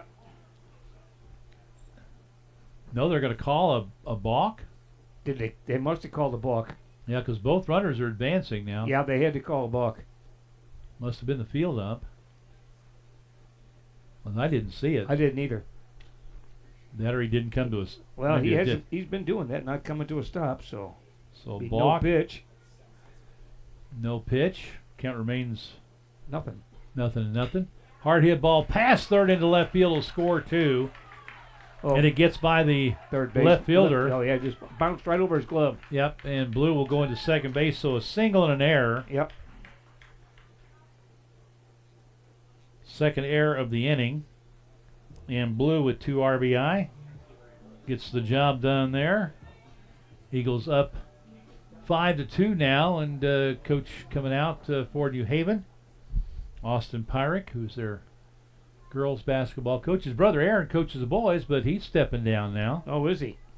So they're looking for, I don't know if they've meant to ask him, but I ran out of time. I was going to ask him when I went down to get the lineup if they'd hired somebody yet. I'll check with Jamie Hayner, the AD, and see if they filled that spot. Going to be several new basketball coaches around the area next year. Basketball and football coaches. Yeah, huh? a couple of new football. The boards will have a new head man.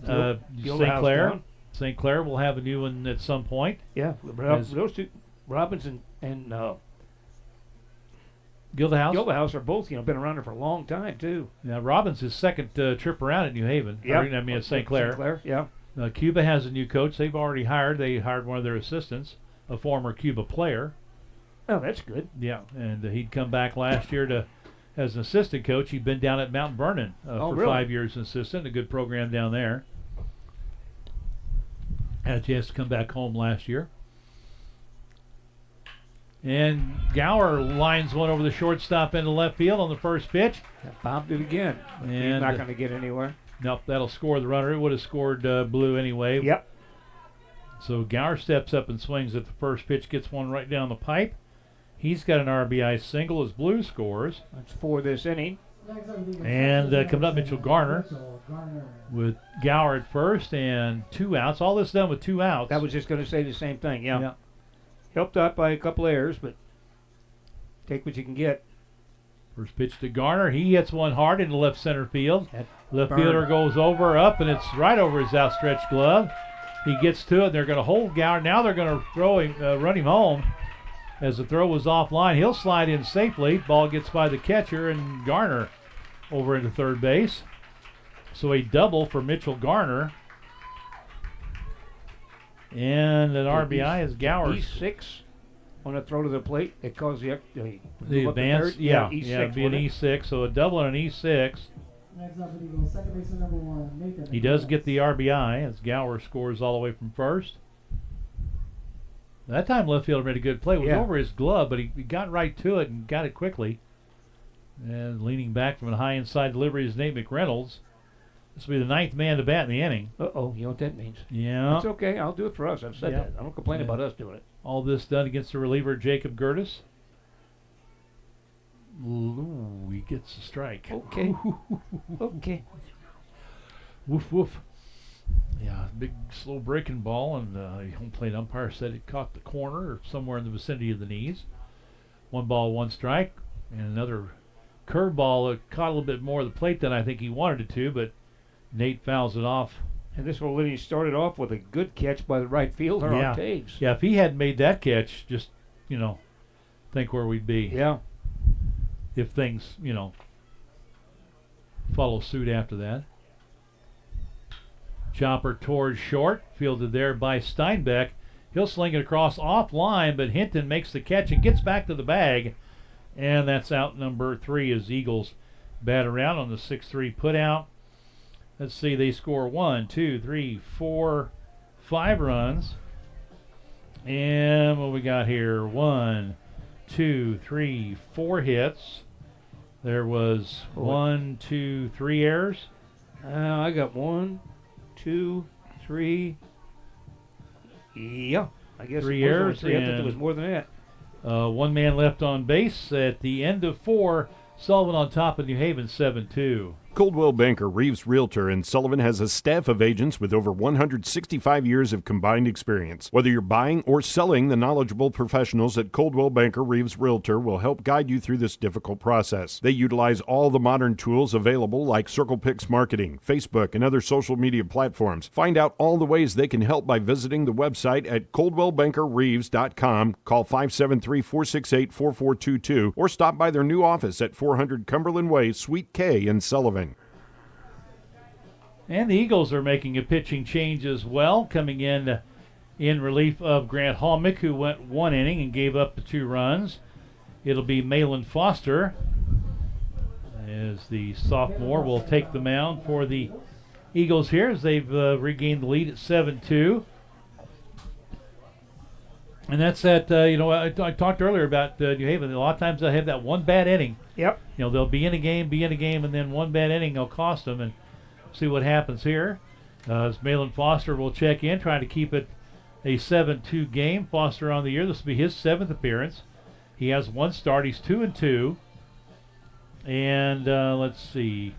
He has 12 and a third innings pitched, 225 pitches, 13 runs, 7 earned for a 3.97 ERA. He's given up 11 hits, no home runs. Foster has struck out or walked 6, struck out 9, 3 looking. A whip, which is walks and hits per innings pitched, of 1.378. 12 men stranded, 5 stolen bases against, 18 pitches per inning. And opponents hitting .224. He's faced 60 batters. He's hit 5 and does not have a wild pitch. It'll be 16, Anthony Groner, freshman third baseman, leading off. 7, 8, 9 in the order for the Shamrocks. They took advantage of a couple of Sullivan errors last inning and played a 2 to tie it up. Eagles came back with 5 in the bottom of the inning to retake the lead. And Foster's first pitch is up and in, actually behind Groner. Ducks out of the way of that one as Taves jumps up and snags it. He did a good job just getting to that one. Yeah. And Foster said it was the ball's fault. He wanted a new ball. Yeah, well, didn't have a handle on it. You don't want the one that doesn't have a handle on it. Yeah, the stitches on that one Sure. weren't very good. So straightaway shallow all around the outfield. And he sails that one way outside and back to the screen. So this one ought to be right down the middle. Yep. Just settle down, relax out there. Yeah, don't throw it 100. Try to throw it 100. Just throw strikes. You got the lead back. Dealing with the bottom of the order. Attaboy. Pitch up in the zone, but fouled back to the screen as Groner going after that pitch, probably a little bit out of the zone, I would think. Yeah, he's got the most velocity of anything they've seen so far. Yeah. Foster works on the first base side of the pitching rubber. Mentioned Eagles in the white tops and the black pants today.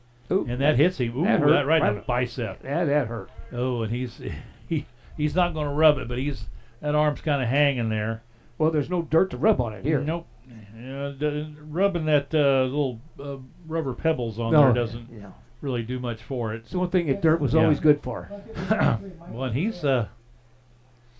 he took one, and that was a fastball inside right in the meaty part. Well, I don't even think it was the meaty part of the bicep. I think that's going to leave a mark. Yeah, they may have to. Yeah, he's in some pain down there. Gives a thumbs okay. up, but all right. Let's put it that way. That left arm is probably tingling, is what it is. It's probably numb. He's not able to have much function out of that thing right now. See how close to the plate the next guy stands. Not very. He's off the plate a little bit. Runner doesn't go, swing and a miss on the first pitch to Michael McFerrin. That always gets the attention. Yep. Especially when you get hit and it hurts. And it does hurt. Oh, yeah. Well, and he can look down and see the reaction, too. Yeah. Takes his lead, held by Garner at first. Swing and a miss on one up and away. Helped him out a little bit there. It's 0-2 with Cole Neiman in the on-deck circle. Again, straightaway shallow in the outfield, a little deeper in left. Straightaway second baseman McReynolds plays up the middle just a bit here. Pop up. Right side, and Taves is dancing around with the wind. Oh, nice play. There's that mask again, though. That's what we talked Yeah. about. I'm going to have to talk to him about that. Well, but again, you can't anticipate what the wind's going to do with that ball. No, but you hang on to that thing till you know where you're going to come down with it. So foul pop up to the catcher. Good play. Yeah, it was. He stayed with that one. That was a good job. Found it early and then was able to stay with it. Good way to break your leg, though. Well, that or turn an ankle, something. Yep. Neiman, he pops one up, left side, Stay drifting with it. over his blue, and that's in the foul territory. And he'll turn and throw over to first, but the runner was back in plenty of time. And he had to make kind of an reach up over the shoulder. So a couple of foul pop-ups to the catcher and third baseman, 2 outs. Now we're back to the top of the order with Ryan Steinbeck. A couple of ground outs for him so far today. Foster's first pitch in the dirt, good stop by Alex Taves. He's done a good job back there today. He has. Both of these guys, the catchers we have that are coming along real good, as you mentioned earlier. Struggled at the early part of the season, but have worked hard and improved quite a bit. Oh, man. That one back to the screen. Runner will go down. Yeah, he held on to that thing way too long. Yep. That was outside the left-hand batter's box. Taves He's got a wild pitch now. Yep. Well, I'd be willing to bet he had one beforehand. Yeah. That was... I mentioned something to Coach about that before one of our games, that I think as a team we had 3 wild pitches, and I know they had 4 in one game down in Fredericktown. Oh, what a great pitch. Boy, that buckled his knees. Great pitch. He started to swing the bat twice. Yeah. And couldn't pull the trigger. They're changing signs. Yeah. They didn't change him earlier, and it was a man on second, and he didn't get it done, so now he's doing it. I'm going to go out and talk to Balin. Runner at second, 2 outs in the inning for the Shamrocks. 2-1 count to the leadoff batter, Ryan Steinbeck. Eagles up 7-2. Scored 5 in the bottom of the 4th inning with the help of some errors from New Haven. Fastball powdered it in there on the outside half. I don't think that ball was there too fast. He didn't have time to pull the trigger. 2 balls, 2 strikes, 2 out. Runner at second. 2s are wild. Comes a pitch. Watch out. Look out. Ooh, that one. He went to throw the breaker ball, and he didn't break. I don't know how it didn't hit him. Well, it broke enough to not hit him, because when he let go of that thing, he was heading right for his ribs. So the count goes full, 3-2. Foster works from the belt, check the runner. Comes home, and the chopper up the left side is going to go foul. Just did get a piece of that one. Spoiled a pretty good pitch. Yeah. Several folks in New Haven here. See former Shamrock coach, Hall of Famer Ray Steinoff down there. Came down for the game today. Longtime basketball and baseball coach at New Haven. Chopper up the middle. Oh, nice job. Snared by Foster as he went up high to grab that one. His height got that one for him. Flips it over to first in time for the out. 1-3 on the putout for out number 3 in the inning. No runs, no hits. There was a hit by pitch, no errors, 1 left on base. And after 4.5, Sullivan on top 7-2. Get a washer that helps you handle your laundry all in one place. Pre-wash items right inside the washer using the built-in water faucet to help remove loose soils. Save a step by soaking and washing in one cycle. When the 30-minute pre-soak option is finished, the wash cycle starts automatically. For mattresses, furniture, flooring, and appliances, see the folks at Jerry's TV and Home Furnishings at 375 West Springfield in Sullivan, or call 468-4300. Well, he got him out. He doesn't need to give him rest then. Back at Sullivan Bank Ballpark, 7-2 Eagles as they come to the plate in the bottom of the 5th inning. Jacob Gertis will return to the mound after the Eagles scored 5 off of him. And Mike was asking, what their pitching depth is. They haven't pitched a lot of guys. 6 different guys have pitched this year. And I think, if I'm not mistaken, New Haven has, if the weather cooperates, so it does not looking good. They are scheduled to have 4 games this week. And we got 3 ourselves. They have one makeup game sandwiched in there. They've got a lot of games on tap this week, so they'll be judicious with the pitching. That may be the reason he pulled Hinton out early. Yeah, judicious. Yeah, I'm telling you. I can throw the $3 word out there every once in a while. That may be up there like $4. That may be way up there. Because they've got Bourbon on Wednesday. They've got a makeup game that's not on here on Thursday, and then Owensville on Friday. So they've got 4 games coming back with a bang after a week off. So we got Owensville Thursday, and they got them Friday? Yep. That's so Owensville's back-to-back. According to the the schedule as it is right now. Right. All right, it's Alex Taves leading off. He got things started the last inning with a fly ball to right. Big swing and a miss off a change-up that was off the plate outside and low. No balls in strike. Ulrich next, and then Valley. Eagles did all their damage with 2 outs. Chopper to first, fielded there by Hinton, and he'll make the play unassisted. Ulrich worked a walk on a 3-2 pitch. It was up 3-0, went to 3-2, and then walked on the full count pitch. Valley sacrificed him to second. Then Doza reached on an error. There was a hit by Red, a hit by Blue with an error in the outfield, a hit by Gower, and a double by Garner with an error, and the Eagles played at 5. First pitch is a little bit up and in to Nolan Ulrich. 1 ball, no strikes. Straight away deep on the infield. Outside for ball 2. The outfielder, center fielder Neiman, plays him about 3 steps toward right center. Right fielder is real deep. If he chunks one in shallow right field, he could get a double out of it. Yeah. That pitch up and away for ball 3. Yeah, because the wind will blow it back in. Yeah, way it's blowing right now. He's way deep and straight away. Left fielder over toward left center a little bit. And 4-pitch walk as that one's up and away. So Ulrich has been on base all 3 times, an RBI single and back-to-back walks. And and it's going to be Lucas Parsons will pinch hit for Seth Valley. Pinch hitting number 33, Lucas Parsons. Sure, Seth will re-enter for defense. Pinch hitting here in the bottom of the 5th inning. Eagles lead at 7-2. Parsons will step in with a .333 average. 5 out of 15, all singles. First pitch to him is low for ball 1.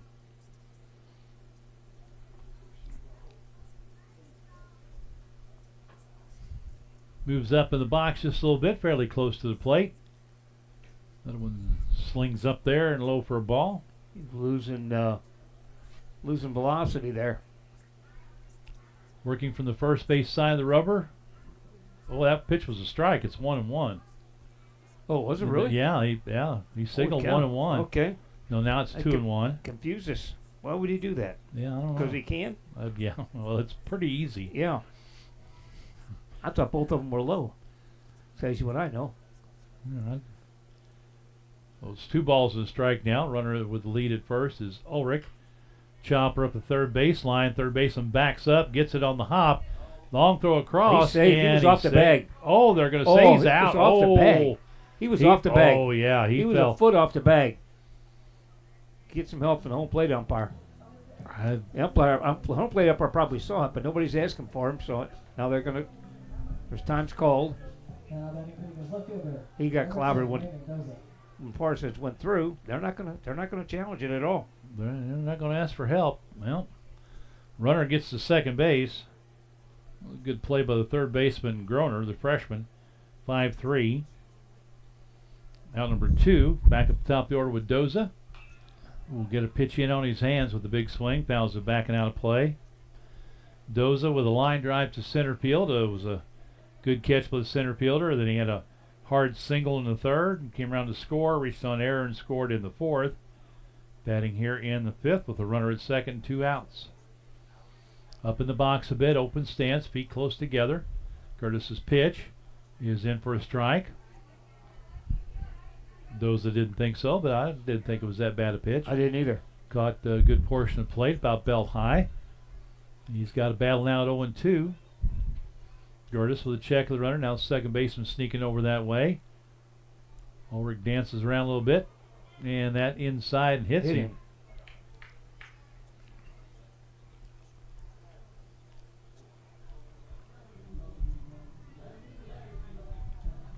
So the hit by pitch will put 2 runners on with Raiden Red coming to the plate. Yeah, an infield single and an RBI his last time up. Reached on a walk and lined one right back to the pitcher in the first. Up close to the plate, slightly closed stance. Curtis with 2 on, 2 outs. And Red hits one high and deep to left. Wow, left fielder is going back as that one is hit the track on the fly, and they're going to send it. Nobody's covering third. Nobody covering third. Man, that was scorched.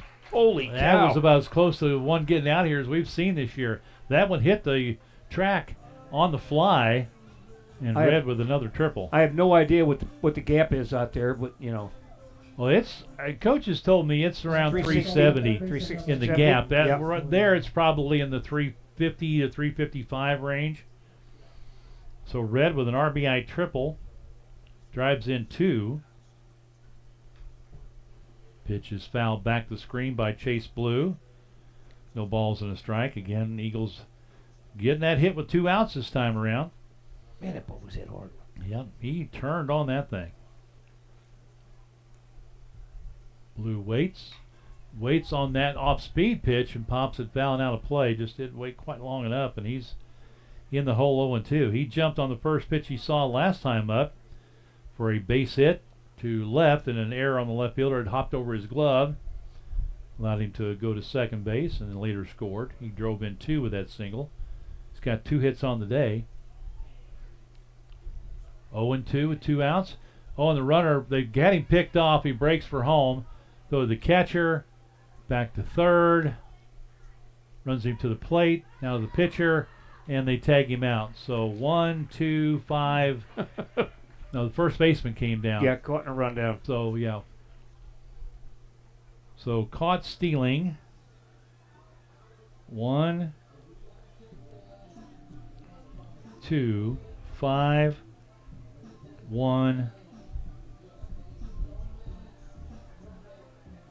Remember who tagged him out? Was it shortstop? No, it was the first baseman. Bird 3, okay. So 1, 2, 5, 1, 3 on the put-out route. Number 3 on the caught stealing. Ends the inning. Chase Blue will lead it off in the 6th. Eagles get a couple of runs on, let's see, just the 1 hit. There was a walk and a hit by pitch, and nobody left on base. No errors. And as we go to the 6th, it is 9-2 Sullivan. Good sportsmanship isn't something that just happens. It's taught as a part of our high school activities program. In Missouri, good sportsmanship has become a tradition with our high school coaches, athletes, and fans. Respect by everyone helps make that happen. We here at KTUI Radio encourage you to help us continue a great Missouri tradition practiced both in small towns and big cities. That's good sportsmanship. This preceding message was brought to you by your friends, the Missouri State High School Activities Association and KTUI Radio. Eagles played a couple more. Now lead at 9-2, heading into the top of the 6th.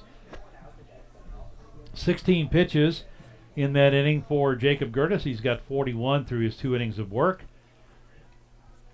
And he is the pitcher of record for New Haven on the downside of that 9-2 score.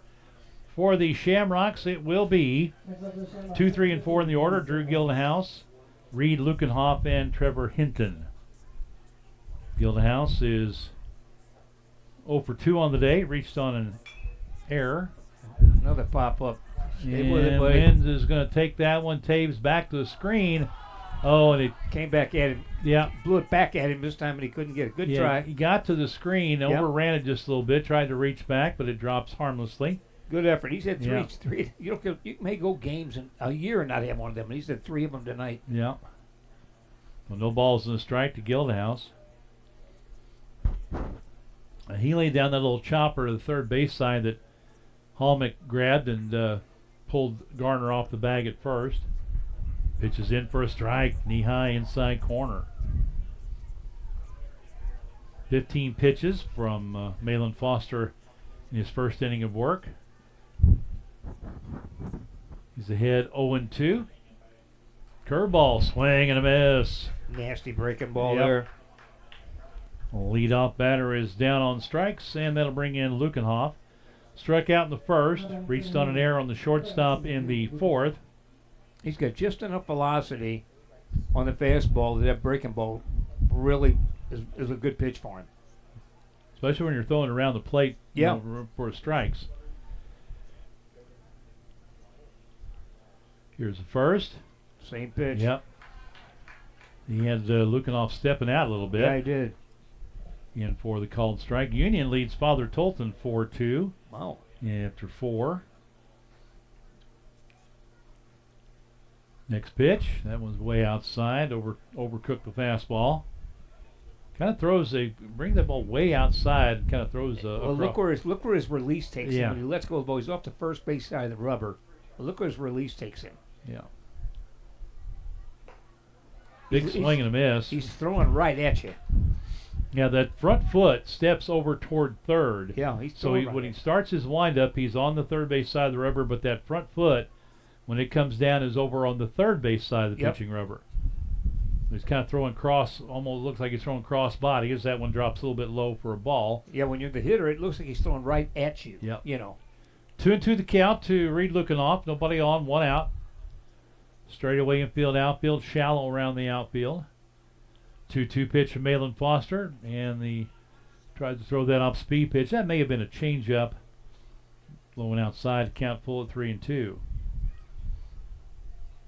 Girls soccer over at the Blue Cat Cup in Union. Parkway South leading Union. 1-0 in the first half of play. 3-2 pitch. Way outside and back the screen. So a walk with 1 out. He's hit a batter and walked 1. Number 12. Trevor Struck out 1. Yeah, in the second inning of work. And that will bring in Trevor Hinton, the cleanup hitter. 0 for 2 with a strikeout and a ground ball to short. Oh, excuse me, man. Short lead at first. Garner with the hold over there. And up and in as Hinton's got to duck out of the way of that one. All of a sudden, Malin having a little trouble finding that thing called a strike zone. Yeah.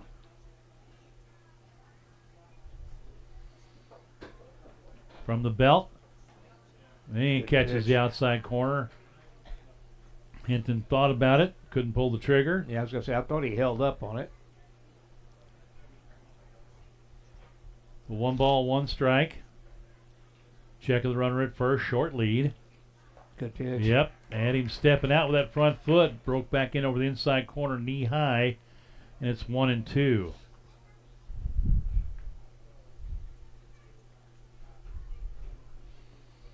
If he can put him away here. He did. Oh, he did. He hit it.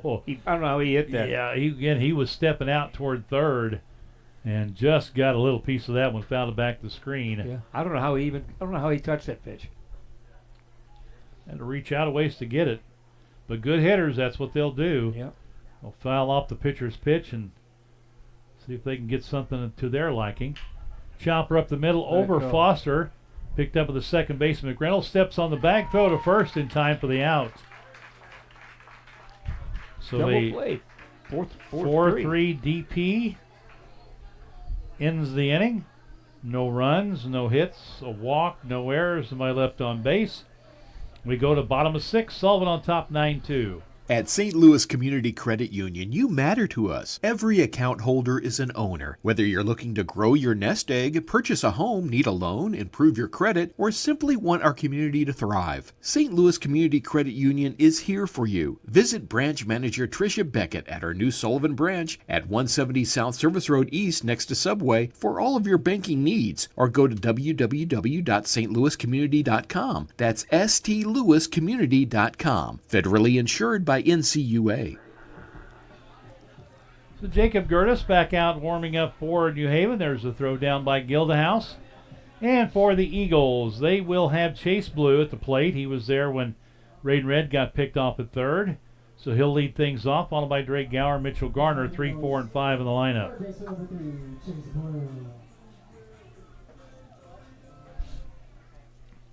Blue with a triple in the first, left stranded. Foul pop up to the catcher in the third. He pops another one up. Left side, long run. And fair ball. Yeah. Shortstop got a glove on it, and he was in fair territory. No, the umpire was going to say foul ball. I thought that ball dropped fair. Well, it was off the shortstop's glove. Yeah. And the home plate umpire, Well, I thought that ball was fair by a bunch. I don't think it was by a bunch, but I thought it was fair. Hard to see the white line from where we are with the black fence. Yep. But I thought when he was in foul territory, but I think the ball was in fair territory. He had to reach back up over his head. But after all that, it's just a strike. And he calls time. He's going to try to catch his breath. He was all the way at second base, and he just cut right through the middle of the diamond back to the batter's box. Off the plate from the right side. Gertis from the windup. And that one hit high in the air to left, deep. Left fielder going back, and that's off the fence. So he's going to be at second base anyway. Uh-oh, look out. He's dead to rights if it's a good... Oh, and they can't handle the throw. What's it? Left fielder threw it, and it got by the shortstop. Yep. And Blue, who had rounded second base, took off for third. A good throw would have had him dead to rights, but the third baseman couldn't handle the throw. I'm going to have a double and an E6. Yeah. There's another one bounce off the fence out there. Now that thing went a long way. The wind's blowing out that direction right now. Gower up, and he hits one deep to center field. Right. That should be deep enough to score the runner. Catch by the center fielder, throw in is not in time. He just threw into the middle infield. So the sacrifice fly by Drake Gower. He does his job. Gets the RBI, drives in the run. Base is empty. One out with a runner in. Next up, first baseman number 7, Mitchell Garner. Mitchell Garner steps to the plate. Looks at one low for ball one. Mitchell on the day. A double and run scored the second. Struck out in the third. Double and RBI and left stranded in the fourth. A couple of doubles today. 2 out of 3. From the windup, Gertis to the plate. Low and outside for ball 2. On deck is Nate McReynolds. I'm glad they are taking pitches. If they're not strikes, don't. Yeah. Hard hit ball past the diving shortstop in the left field. Steinbeck with a good effort couldn't come up with it. And Gardner with a hard hit single through the left side. Gets the base runner on for the Eagles with 1 out. And Nate McReynolds stands in. Nate struck out looking his first time up. Foul pop up to third in the third inning. Ground out to short to end the fourth, so he's 0 for 3 on the day. He'd like to join in on the fun. Yep. Shows bunt. Is he? Early a throw over to first, and Garner has to dive back in. He took a big little belly flop in there. That'd have been me. I'd have bounced. Oh, yeah. I bounced over the top of the bag. Well, I don't really bounce anymore. So. No, I still do, unfortunately. Bigger lead, too. There he goes. Throw down is not in time. As Garner got a good jump, McReynolds showed the bunt, pulled it back, so the pitch was a ball. And Garner with the stolen base. Eagles another runner in scoring position. 1 ball, no strikes. 1 out in the inning. McReynolds off the plate. Ooh, big breaking ball. Got him well ahead in the count. He's having a hard time with these pitchers today. Girls soccer at the Owensville tournament. 6-0 St. James. 10 minutes to go in the second half over Owensville. Ducks out of the way of that one, and he got the bat down. Yep. He laid that bat down, make sure the ball didn't hit it for a foul ball. 2-1 the count. He's been taught well. Stands in with open stance on the right side. 2-1 delivery. Attaboy. Low for ball 3. Yeah, don't want to help him out here. Need base runners. Let's make this the last half inning. Want to make sure you're swinging at pitches you can handle. Up in the box now. 3-1. Chopper to third. That's going to go foul. Coach says, I'm going to let that one go. He thought about it. And he thought, just for a second, you're like, nah. Pulled the hands back at the last second. Well, now 3-2 the count. Mitchell Garner at second. Second baseman Reed Lukenoff is, we're shaking hands with him on the bag. Oh, up and in, swing and a miss. He tied him up on an up and in fastball. Second strikeout today for Nate. 2 outs an inning now. Bring in Alex Tabes. All right, Alex. Had a sacrifice in the second, a fly ball to right on a good diving catch by the right fielder, and then hit to the first baseman last inning, leading things off. If you're going to lay it down, your third baseman's back. It's a good place if you can get it far enough. Runner goes, pitches high, and the catcher can't hang on to it. Mitchell got a good jump out at second base. Yeah, he had two good jumps. One jump up first was good, too. Pitch was high for a ball to Taves, so runner at third now with 2 outs. And a 1-ball, no strike count to the batter, Alex Taves. Left-handed hitter up in the box, closed stance. Curtis is next, off the plate and low for ball 2. Oh, boy.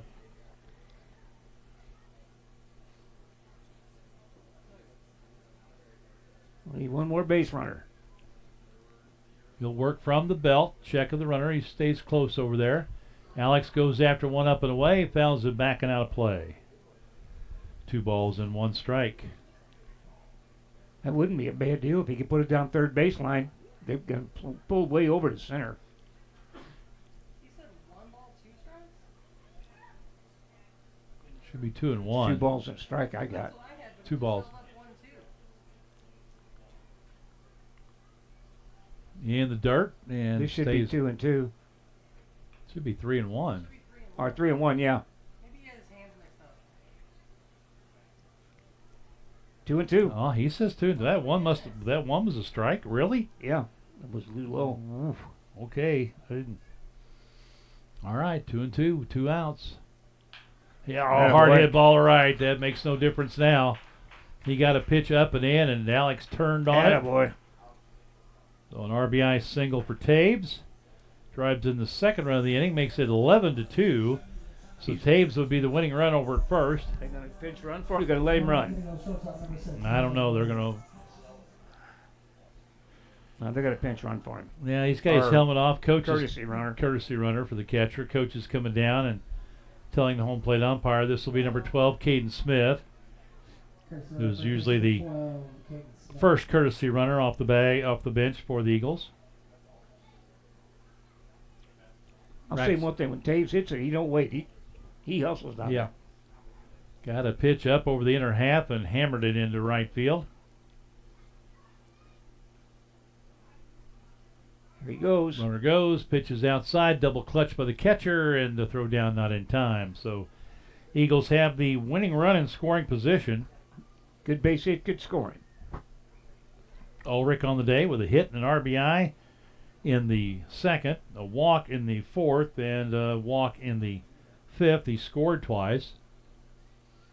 Ooh, fooled him on that one. Pulled the string a little bit of a change up, and he was out in front and over the top. 1 ball, 1 strike. Girls soccer, first half, Parkway South over Union 2-0. Way out in front of it. Way out in front of that one. Threw him another off-speed pitch. And it's 1 and 2. So let's see if Nolan can make the adjustment. Ball in play, son. Just put the ball in play. Good speed with Smith out there, second base. He hits it down the right field line. That is down, foul. Ooh. Doggone it. Just a little bit too much out in front, or that would have been the ball game. Yeah, that ball was poked too. Yeah, he got one inner half and turned on it, but just a tick early. Well, just do that again, but keep it fair. Yep. It was a controlled swing too. Yeah, that's all we ask. He's getting the ball back. Excuse me. Controlled swing. Count remains 1 and 2. 2 outs. Runner at second. 11-2 Sullivan. If they score that runner, it's ball game's over. So Nolan steps back in, up in the box, open stance, off the plate. Gertis working from the belt. Shortstop at the bag at second. And fouls that one off his foot. Ouch. Yep, that hurts. Yeah, these guys don't have all the armor that the major leaguers do. No. And even sometime with the armor, it still hits you in a spot where that armor's not covering it. Count remains 1 and 2. Smith with the lead at second. Shortstop Steinbeck is over at the bag. Look back. Low and inside. He held up. Good eye right there. Recognized it was going to be inside low and stayed back on it. Held up. Now it's even at 2 and 2. Curtis with the sign from the belt to the plate. Strike 3 call, the breaking corner. ball inside corner. He gave up on it. And the strikeout ends the inning with the winning run out at second. But the Eagles scored 2 more. They scored 2 runs on 3 hits. No errors, 1 left as we go to the 7th. Last chance for the Shamrocks. They trail 11-2. Before heading out on vacation, make sure your vehicle is in tip-top condition. Merrimack Tire Center does all types of engine repair, including exhaust repair, oil and lube service, alignments, and of course brand name tires. Getting your car in tip-top shape can keep you from getting stranded. Make an appointment with Merrimack Tire by calling 468-8400. Merrimack Tire is located at 635 East Springfield in Sullivan, with hours Monday through Friday till 6 p.m. and Saturdays till 5. Merrimack Tire Center helps you keep your car running smooth. So Andon Carey will now come in to pitch for the Eagles. Number 4. Normally a catcher, but has thrown a bit this year. 4th pitcher of the day. And he comes in with a 9-run lead to see if he can finish things off. He's on in relief of Foster, who was relieved Halmick, who relieved Skaggs. Halmick, let's see, he pitched just the 1 inning, so I guess Foster. Yep. Foster's a pitcher record for the Eagles. Carey, a right-hander. And as I dig out his stats, this will be his 4th appearance, no record. A total of 2 2/3 innings pitched, 62 pitches thrown, 1 run it was earned, 2.63 ERA, just 1 hit. Carey has walked 5, struck out 3, 2 of those looking. And opponent's hitting just .091, but he does throw a lot of pitches, averaging 23 pitches per inning. He's faced 16 batters. According to my stats, no wild pitches or hit batters. So he'll come on, see if he can finish things out. For the Eagles, everybody else stays the same defensively, as the Eagles have been DHing for the pitcher today.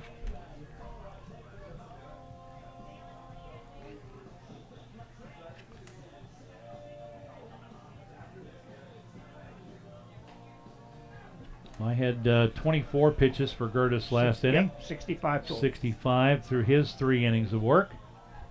So Andon Carey on, trying to finish things out. He will see 5, 6, and 7 in the lineup. Hector, Gertis, and Groner for the Shamrocks. Be their last opportunity to get back in the ball game. Try to dig out of a 9-run hole. 2-1 now, Parkway South leading Union in girls soccer first half. Final over at Owensville. St. James beats Owensville. First game of that tournament, 6-0. St. James and Sullivan play Tuesday over there tomorrow. First pitch from Carey is low and outside for ball 1. To Weston Hector, DH today, ground out to short. A base hit and an RBI in the 4th. Comes right over the top. That one low for ball 2.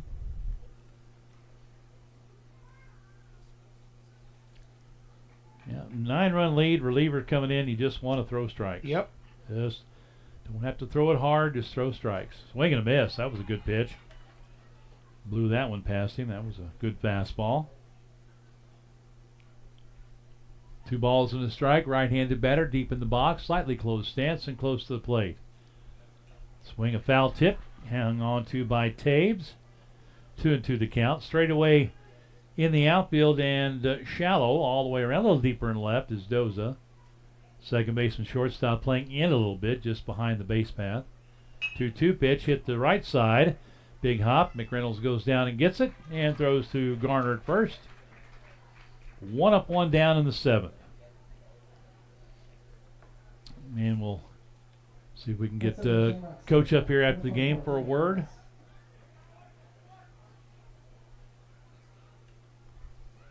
Again, they are scheduled to host Salem tomorrow night and Owensville on Thursday, but with the weather forecast, we'll just have to wait and see how that plays out. First pitch, low for a ball 1 to Jacob Gertis. Gertis, who's now pitching. He had a base hit in the 2nd. And grounded into a 1-4-6-3 double play in the 4th. Hits one down the right field line. Coming over is Red. Makes a dive. But can't come up with it. Good try. Yep. He was playing him shallow. Still had a long way to go to get to it. Couldn't quite come up with it. So it's a strike. 1 ball, 1 strike.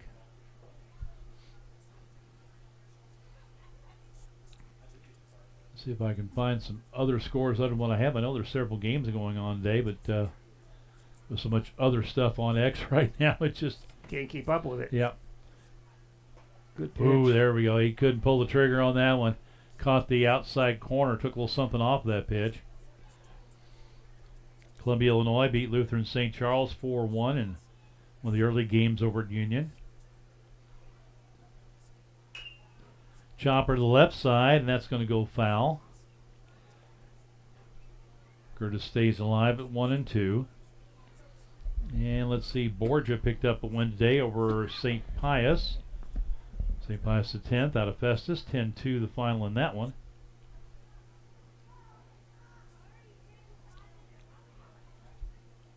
One ball, 2 strikes, a wind up for Carey. And late swing and a foul out of play as he smacked that one over into the tall grass. Yeah, that one was going to run baseballs. That one may be hard to find.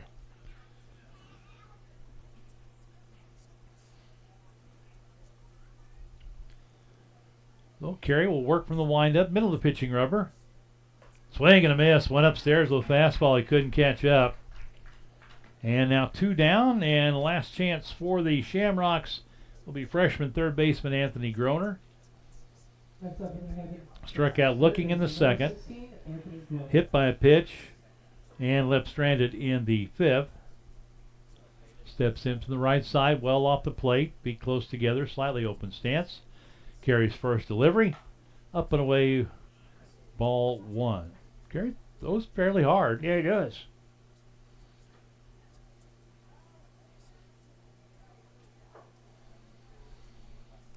Winds up and brings home the 1-0 delivery. Went after one up in the zone, maybe out of the zone.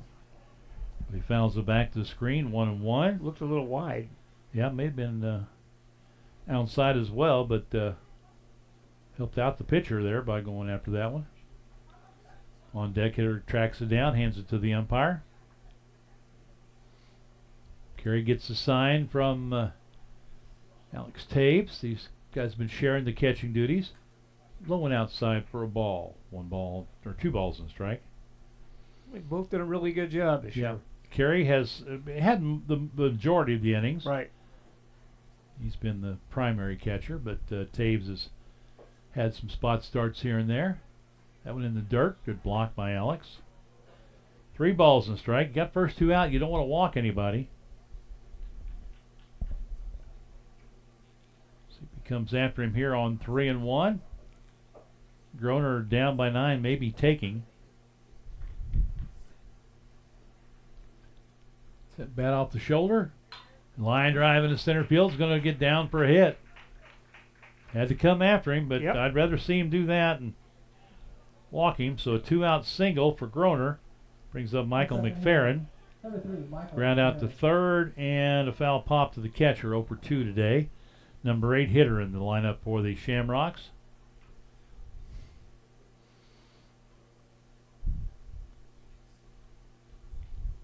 He'll stand in from the right side. Garner will hold the runner at first. Pretty decent lead. Carey steps off, looks him back.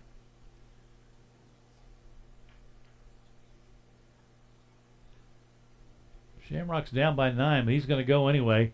Ooh, a swing and a foul. Run there. Yep, little hit and run. Tried to go to right field, but it was off the end of the bat, back to the screen. 4 strike 1 to Michael McFerrin.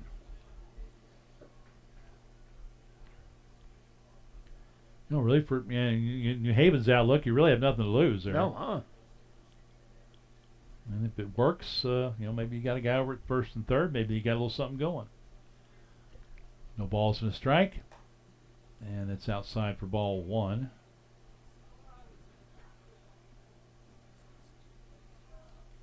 Runner at second base, or first base, excuse me. 2 outs in the 7th. He doesn't work too fast, does he? No, he takes his time. He'll work from the belt with the runner on. Pretty good lead over there. He goes. Pitches high and inside. Throw down. One hopper on the bag, but he's in safely. He stole that on the pitcher. Yeah. Carey was even working from the belt, a fairly deliberate motion. He's got a pretty high leg kick. He's a big guy, so takes him a while to uncoil.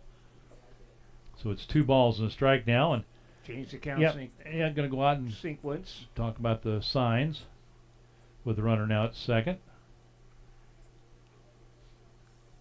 On deck will be the number 9 hitter, Cole Neiman. Taves back behind the dish. Flashes the signs. He's set. Short lead at second. Here's the pitch, and that one sails high. That's 3-1. Got the first 2 on the ground out the second, a strikeout. Nobody down at the bullpen, you wouldn't think. There's not. Yeah. Gave up a single on a 3-1 pitch to Groner. Oh, he got some help there as McFerrin swung at one up and out of the zone inside. I think you do the same pitch if you can do it. Yeah, I think he might offer at it. Worth a try anyway. Yep.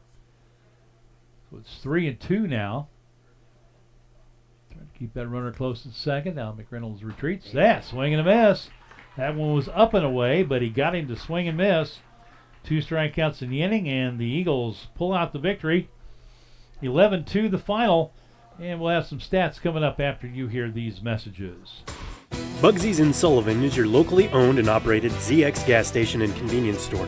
Bugsy's is located on the South Service Road in Sullivan and is an easy place to stop on your way to almost anywhere.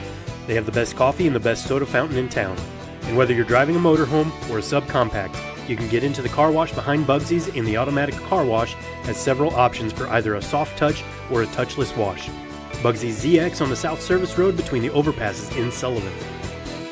Hey folks, Clark Strasser here with Strasser Senior Services. A lot of you know me by Gene, but the fact is, I've been a local licensed agent for over 25 years now. If you are just turning 65 and new to Medicare, or been on Medicare for many years, call me, your local Medicare resource, with questions about your Medicare Advantage plans, your Medicare supplements, your Part D prescription drug plans. So give me a call and set up a no-cost consultation at 573-308-5255. As always, I do business the old-fashioned way. I make house calls. When it comes to propane, think Peterson Oil Company, your ultimate refueling destination. From 20, 30, and 40-pound forklift cylinders to those trusty 100-pound tanks and even your beloved RV, Peterson has you covered. At Peterson, quality and quantity come together in one unbeatable deal. They fill cylinders to their full potential, usually 25% more than at an exchange. Call 573-468-6600 or stop by one of the offices in Sullivan or Owensville. Peterson Oil Company, fueling your world without emptying your wallet. I'm Donnie Greenwald, your Sullivan Edward Jones financial advisor. I believe feeling rich is less about reaching a magic number and more about living life on your terms, with financial strategies that help support a life you love. You can count on me to help you achieve what matters most to you, because the key to being rich is knowing what counts. Contact me today at 573-468-6046 and let's find your rich. Edward Jones, member SIPC. KBBQ in downtown Sullivan is an authentic wood-fired Texas-style barbecue with an Ozark profile. MKBBQ is located at 202 North Clark Street, and you can find their daily specials on Facebook. They're open from 11 to 7, Monday, Wednesday, Thursday, Friday, and Saturday. Dine in or take out. Place your order on Facebook Messenger or text 573-210-3281. MKBBQ proudly serves Bad Adams and Blues Hog sauces. MKBBQ, sophisticatedly primal. 26.2 miles. That's a marathon. Back at Sullivan Bank Ballpark, Guys go. Future Eagles out there. as we have a Kids Run the Bases Day today. Michael? I'm jealous. I can't do what they're doing. You couldn't do what they're doing when you were that age. Well, that's true. This guy's going to take my headset away from me. Okay. All right, that's fine. We'll get Coach in here real quick. But I love to see this. You've got Eagle players. There's several at each base, giving them the glad hand as they work their way around. Coach Ian Whitson joining me right now. And, Coach, got the job done today. 11-2 was the final. Took a little while to get the offense rolling, but boy, when you did, looked good. Yeah, again, we hit the ball hard. Even there in the first inning, we had 3 really hard hit balls. 2 of them didn't drop. Radner had hammered the ball right back up the middle. Landon Dose hit a ball screamer out to center field. They just didn't fall, but eventually they started to fall. So that's always a good sign. All right, and against the Shamrock team, and we talked in the open. the pregame interview, this is a team that battles you right down to the end. They have their number one starter going, but I know they have a lot of games going on this week. They're scheduled to play 4, so they pulled him out after 3, maybe to save a few pitches on his arm. But you guys did a good job adjusting to the next pitcher in, from the lefty to the righty, and kept hitting the ball hard. Yeah, again, we don't want to take anybody lightly. New Haven is a very scrappy team. They're a team that has several wins this year. This is a much improved New Haven team. This is not the New Haven team of 2, 3, 4 years ago. They're very competitive. They will go ahead with the ball and play, and they will go ahead and make some plays behind them. So, you tip your hat to them. They're a team that's on the rise. Just watch them taking it out. You can tell this is a much different team than what we've seen in the past. But again, overall, we did a good job as far as putting the ball hard in play. And there's times where we just went ahead and found gaps, and there's other times where we just hit it right through them. All right. Now, looking ahead, scheduled to play Salem here at home tomorrow night. Now, weather forecast, and you can take that for what it's worth sometimes, is calling for rain tomorrow. But I know that's a game that you guys really want to get in. One, because it's a district game, and because Salem probably one of the few other teams in the district with a winning record right now. I think last I saw there were somewhere around 8-5 with a tie. So this would go a long way toward possibility of maybe securing a number 1 seed. Yeah, again, Salem's been kind of the main competition for us the last several years. I think they had a loss to Owensville. But again, anytime that we face a team that's going to be headed up by Tony Edwards, we're going to be in for a good game. Coach Edwards does a good job over there. They're going to be ready to roll. So, rain or shine, whatever it is tomorrow, we need to go ahead and make sure they're ready to roll. We're going to go ahead and try to, make the decision as late as we can. That way, again, if it's just pop-up stormed or pop-up showers there later on in the day, we can probably go ahead and play through that. So it really just kind of depends on what field conditions are, and really as far as if it's calling for severe weather or not. We'll go ahead and err on the side of safety there. But we definitely want to go ahead and try to get that game in. And I do want to let folks know that I will, if the game gets called mid-afternoon, I don't know what the cutoff time is, probably somewhere 1:30, 2 o'clock at the latest. So if the game does happen to get called late in the day, I'll get something on our FM station, on both stations, and let folks know. I mean, we'll have the game will be on 1560 tomorrow, but I'll get the announcement on both stations if it is called off. Try to get that in ahead of the 4 o'clock news, just to kind of let folks know, and it'll be on the be on X, and it'll be on the school social media stuff and on the school website. So several places that you can find out tomorrow what the status of the game is. But I'm like you, I'm hoping we can get that thing in.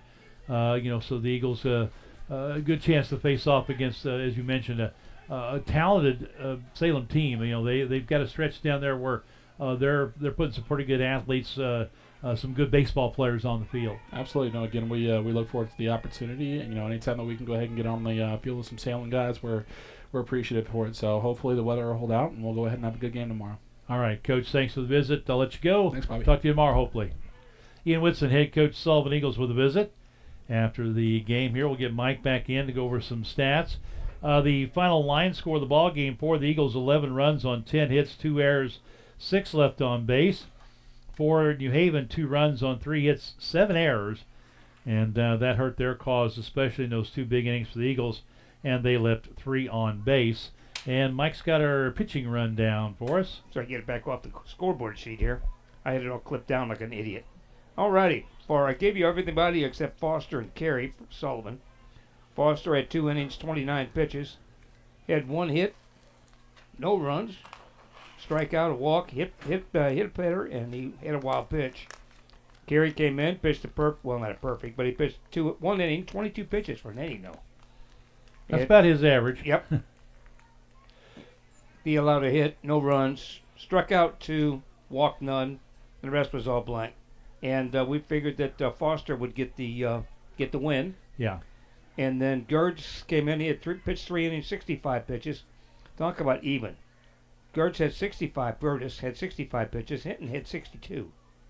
But the difference was that Gertis gave up 9 hits, 9 runs, walked 2, struck out 2, hit a batter, and had a balk also. So. Yeah, and a lot of those runs he gave up were unearned. Right. Had a lot of errors. Tough plays behind him for the defense, and So a lot of those runs were unearned, but they're runs nonetheless. Yep. Eagles They're going took for- advantage of it. So that's good to see. There's been times when they haven't. Yeah. So to see them take advantage of the opportunities here today is a good sign. So hopefully we've got a game here tomorrow against Salem.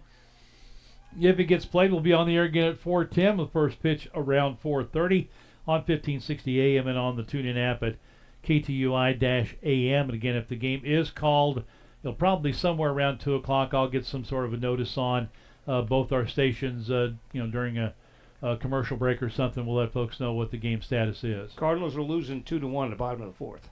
Okay. Last score I had, Union and Father Tolton were tied 4-4 after 5 innings. So one of the other local score updates that I was able to get for you. But everything else, there's so much on X now about all the political stuff that it's hard to scroll find the high school stuff. It gets overwhelmed sometimes. At the Blue Cat Cup soccer tournament over at Union at the middle school tonight, Parkway South leads Union 2-1 at half. And we mentioned, I think there was one game earlier over at the high school at 4 o'clock. So that's do it for right now. Hopefully we're back with you tomorrow at the same time. Until then, for Perry Allen back to the studio, our sponsors that make the broadcast possible. Thanks to you for listening in. For Mike Bidner, Bobby D saying so long from Sullivan Bank Ballpark.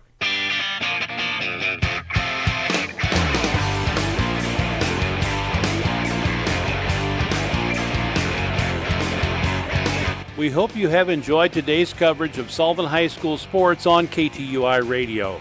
Today's game was brought to you in part by MKBBQ, Edward Jones, Donnie Greenwalt Broker, Peterson Oil Company, Strasser Senior Services, Bugsy's ZX Convenience Store, Merrimack Tire, St. Louis Community Credit Union, Dace Insurance, Coldwell Banker Reeves Realtors, Juergens Heating and Cooling, Jerry's RCA, Brewski and Scott Tax Preparation, Hanson Land and Title Company, and Sullivan Bank. We hope you'll join us again for more coverage of Sullivan High School sports on KTUI Radio. We now return you to our regular programming.